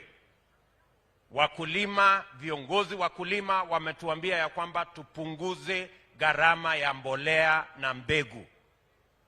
Ni kweli ama si kweli? Mimi nataka niwaambie commitment yetu. Kwa mambo ya mbolea tumekubali ya kwamba bei mpya ya mbolea kuanzia mwaka ujao haitakuwa 6,500 ilivyo sasa, tutaiteremusha chini iwe 2,500 vile ilikuweko pale nyuma. We are going to provide a subsidy program that will make sure that farmers have access to subsidized fertilizer as a means of reducing the cost of production of our basic food items, so that we can lower the cost of living in Kenya by making sure that food is affordable. Tunakubaliana watu wa Kakamega? Mumetuambia ya kwamba mnataka kilimo iweke pesa kwa mfuko yenu. Kama ni kilimo wa miwa, kama ni kilimo ya maziwa, kama ni ile ya kahawa, kama ni hiyo mmetuambia hapa ya chai, mnataka hiyo kilimo yote iweke pesa kwa mifuko yenu. Ni kweli ama si kweli? Na ndio tumekubaliana hivi. Tumewasikiza kwa makini. Ile mifugo mko nayo, ile dairy cows, mama ambaye aliongelesha hapa, mama Raboch, alituambia ya kwamba ile mifugo mko naye ni ya hali ya chini, mnataka improved breed ya dairy cows hapa Kakamega County. And we are giving you our commitment. Tuko na bull station hapa Kitale. Tuko na bull station ingine Kabete. Tunataka tukubaliane vile semen itafika hapa. Tayari tulishakubaliana katika Kari station hapa Kakamega tuweke pale liquid nitrogen plant ili tuweze kuteremusha bei ya AI facilities ambayo itasaidia kuongeza ama kuinua breed ya mifugo yenu, ili tuwe na mifugo ambayo inaweza kutupatia maziwa na itupatie nyama, ili tuweze kuweka pesa kwa mfuko ya wakulima. Tunakubaliana watu wa Kakamega? Mumetueleza ya kwamba mnataka yale products ama produce ya Kakamega tuweke value addition, isiwe inauzwa tu kiholela. Nimekubaliana na viongozi hawa waliosema kwa mambo ya maziwa tuwe na collection plants, na mimi nataka niwaahidi watu wa Kakamega, in our first 90 days we will deliver 30 milk coolers, because we have already a program that has stalled. We will unlock that program and provide hiyo 30 milk coolers ambayo ilikuwa katika mipango yetu kabla watu wengine hawajakuja na kusambaratisha hiyo mpango. Jambo la 4, tumekubaliana na nyinyi ya kwamba kazi ni kazi. Biashara yote ambayo inaendelea hapa Kakamega, iwe ni biashara ambayo iko na usaidizi wa serikali kama ni ya kitaifa ama serikali ya county, tupunguze maleseni na gharama ya leseni. Mumesema mnataka KRA iwe efficient and friendly, isiwe ni chombo ya kugandamiza wafanyabiashara.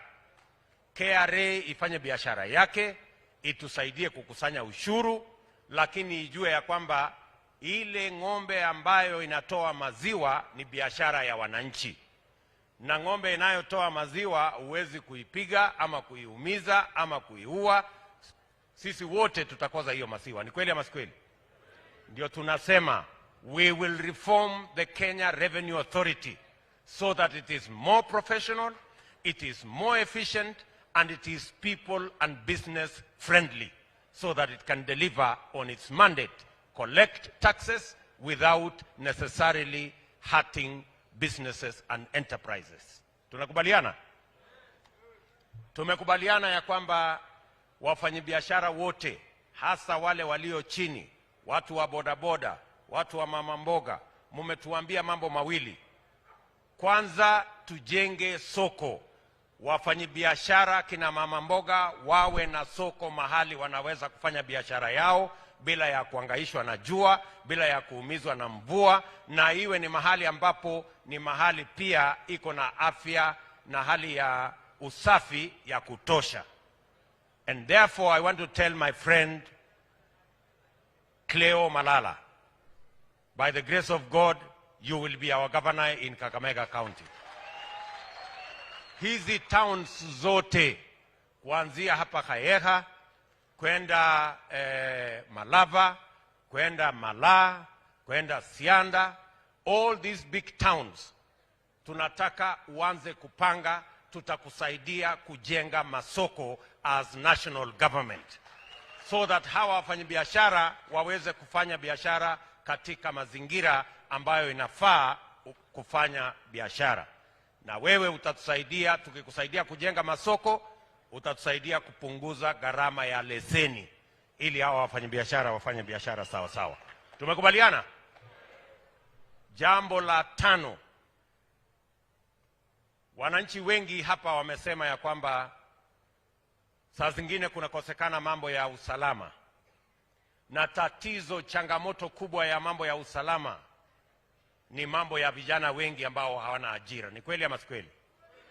Tuko na vijana wengi.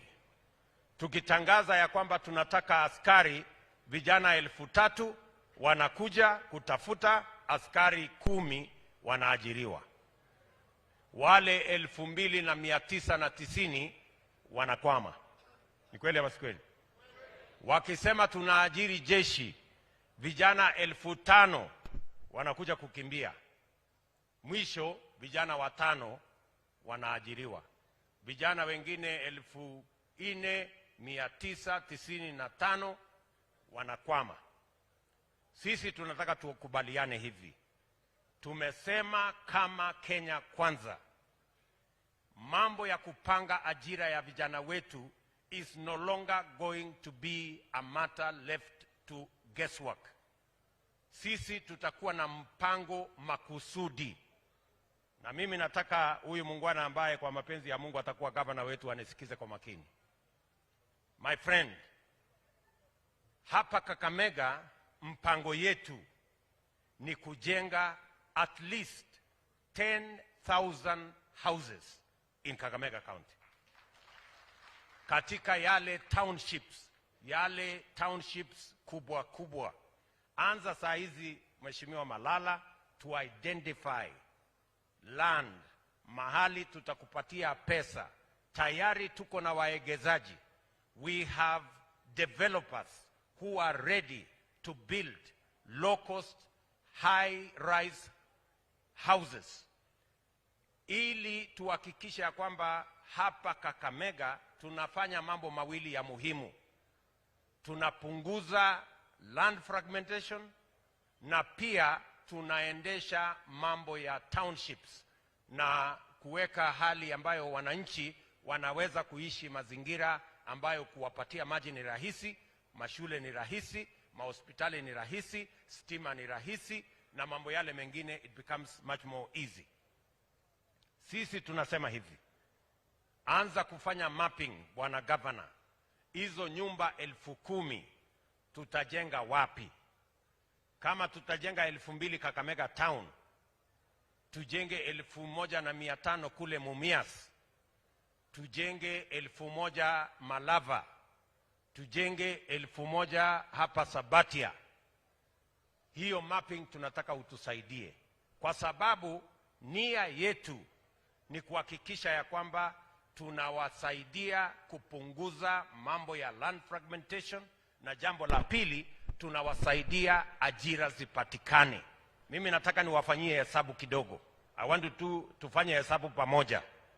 Nyumba 10,000 hapa Kakamega tukizijenga, kila nyumba tunahitaji vijana 8. Tufanye hesabu pamoja. Nyumba 10,000 tutahitaji vijana wangapi? Vijana wangapi? 80,000. Tutahitaji vijana 80,000.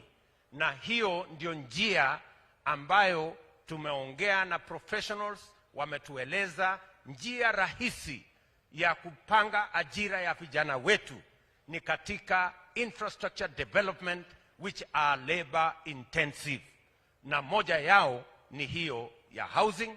Sasa tutaongezea pale mambo ya manufacturing, tutaongezea pale mambo ya value addition, tutaongezea pale mambo ya vile nimesema agro processing, ndio tuweze kupanga ajira ya vijana wetu makusudi, deliberate. Sio mambo ya kusema ya kwamba vijana hawana kazi ama itapatikana kazi bila ya kujua itapatikana wapi na mpango gani itatupatia nafasi ya ajira ya vijana wa Kakamega, tukipanga mambo ya ajira ya vijana wa taifa letu la Kenya.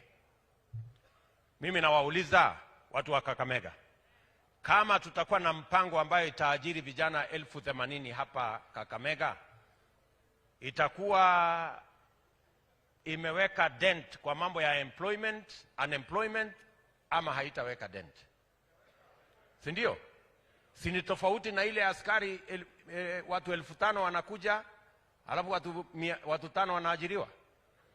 Na mimi nataka niwaulize, tukiendelea na hiyo ajira ya watoto 10, sijui 5, sijui 2 kwa kila kituo, hii mambo ya unemployment kwa Kenya hii tutatatua kweli? Wale watoto wako nyumbani ni maelfu, sio? Ama sio maelfu hapa kwenu? Si watoto ni maelfu? Si hawa wote ni vijana wetu? Si wengi wamemaliza shule? Si wengine wako na certificate? Hata wengine wako na madegree, lakini hawana ajira, si ni kweli? Therefore, the Kenya Kwanza government has a deliberate plan on how to create jobs so that we can empower our young people by making sure that they have jobs, they can run their families, they can build our country, and they can have a decent life. Tunakubaliana? Wewe Malala, umenisikia? Anza kupanga. Na nyinyi ma MCAs muanze kupanga. Kwa sababu hii ni mkataba tutaandikiana na nyinyi.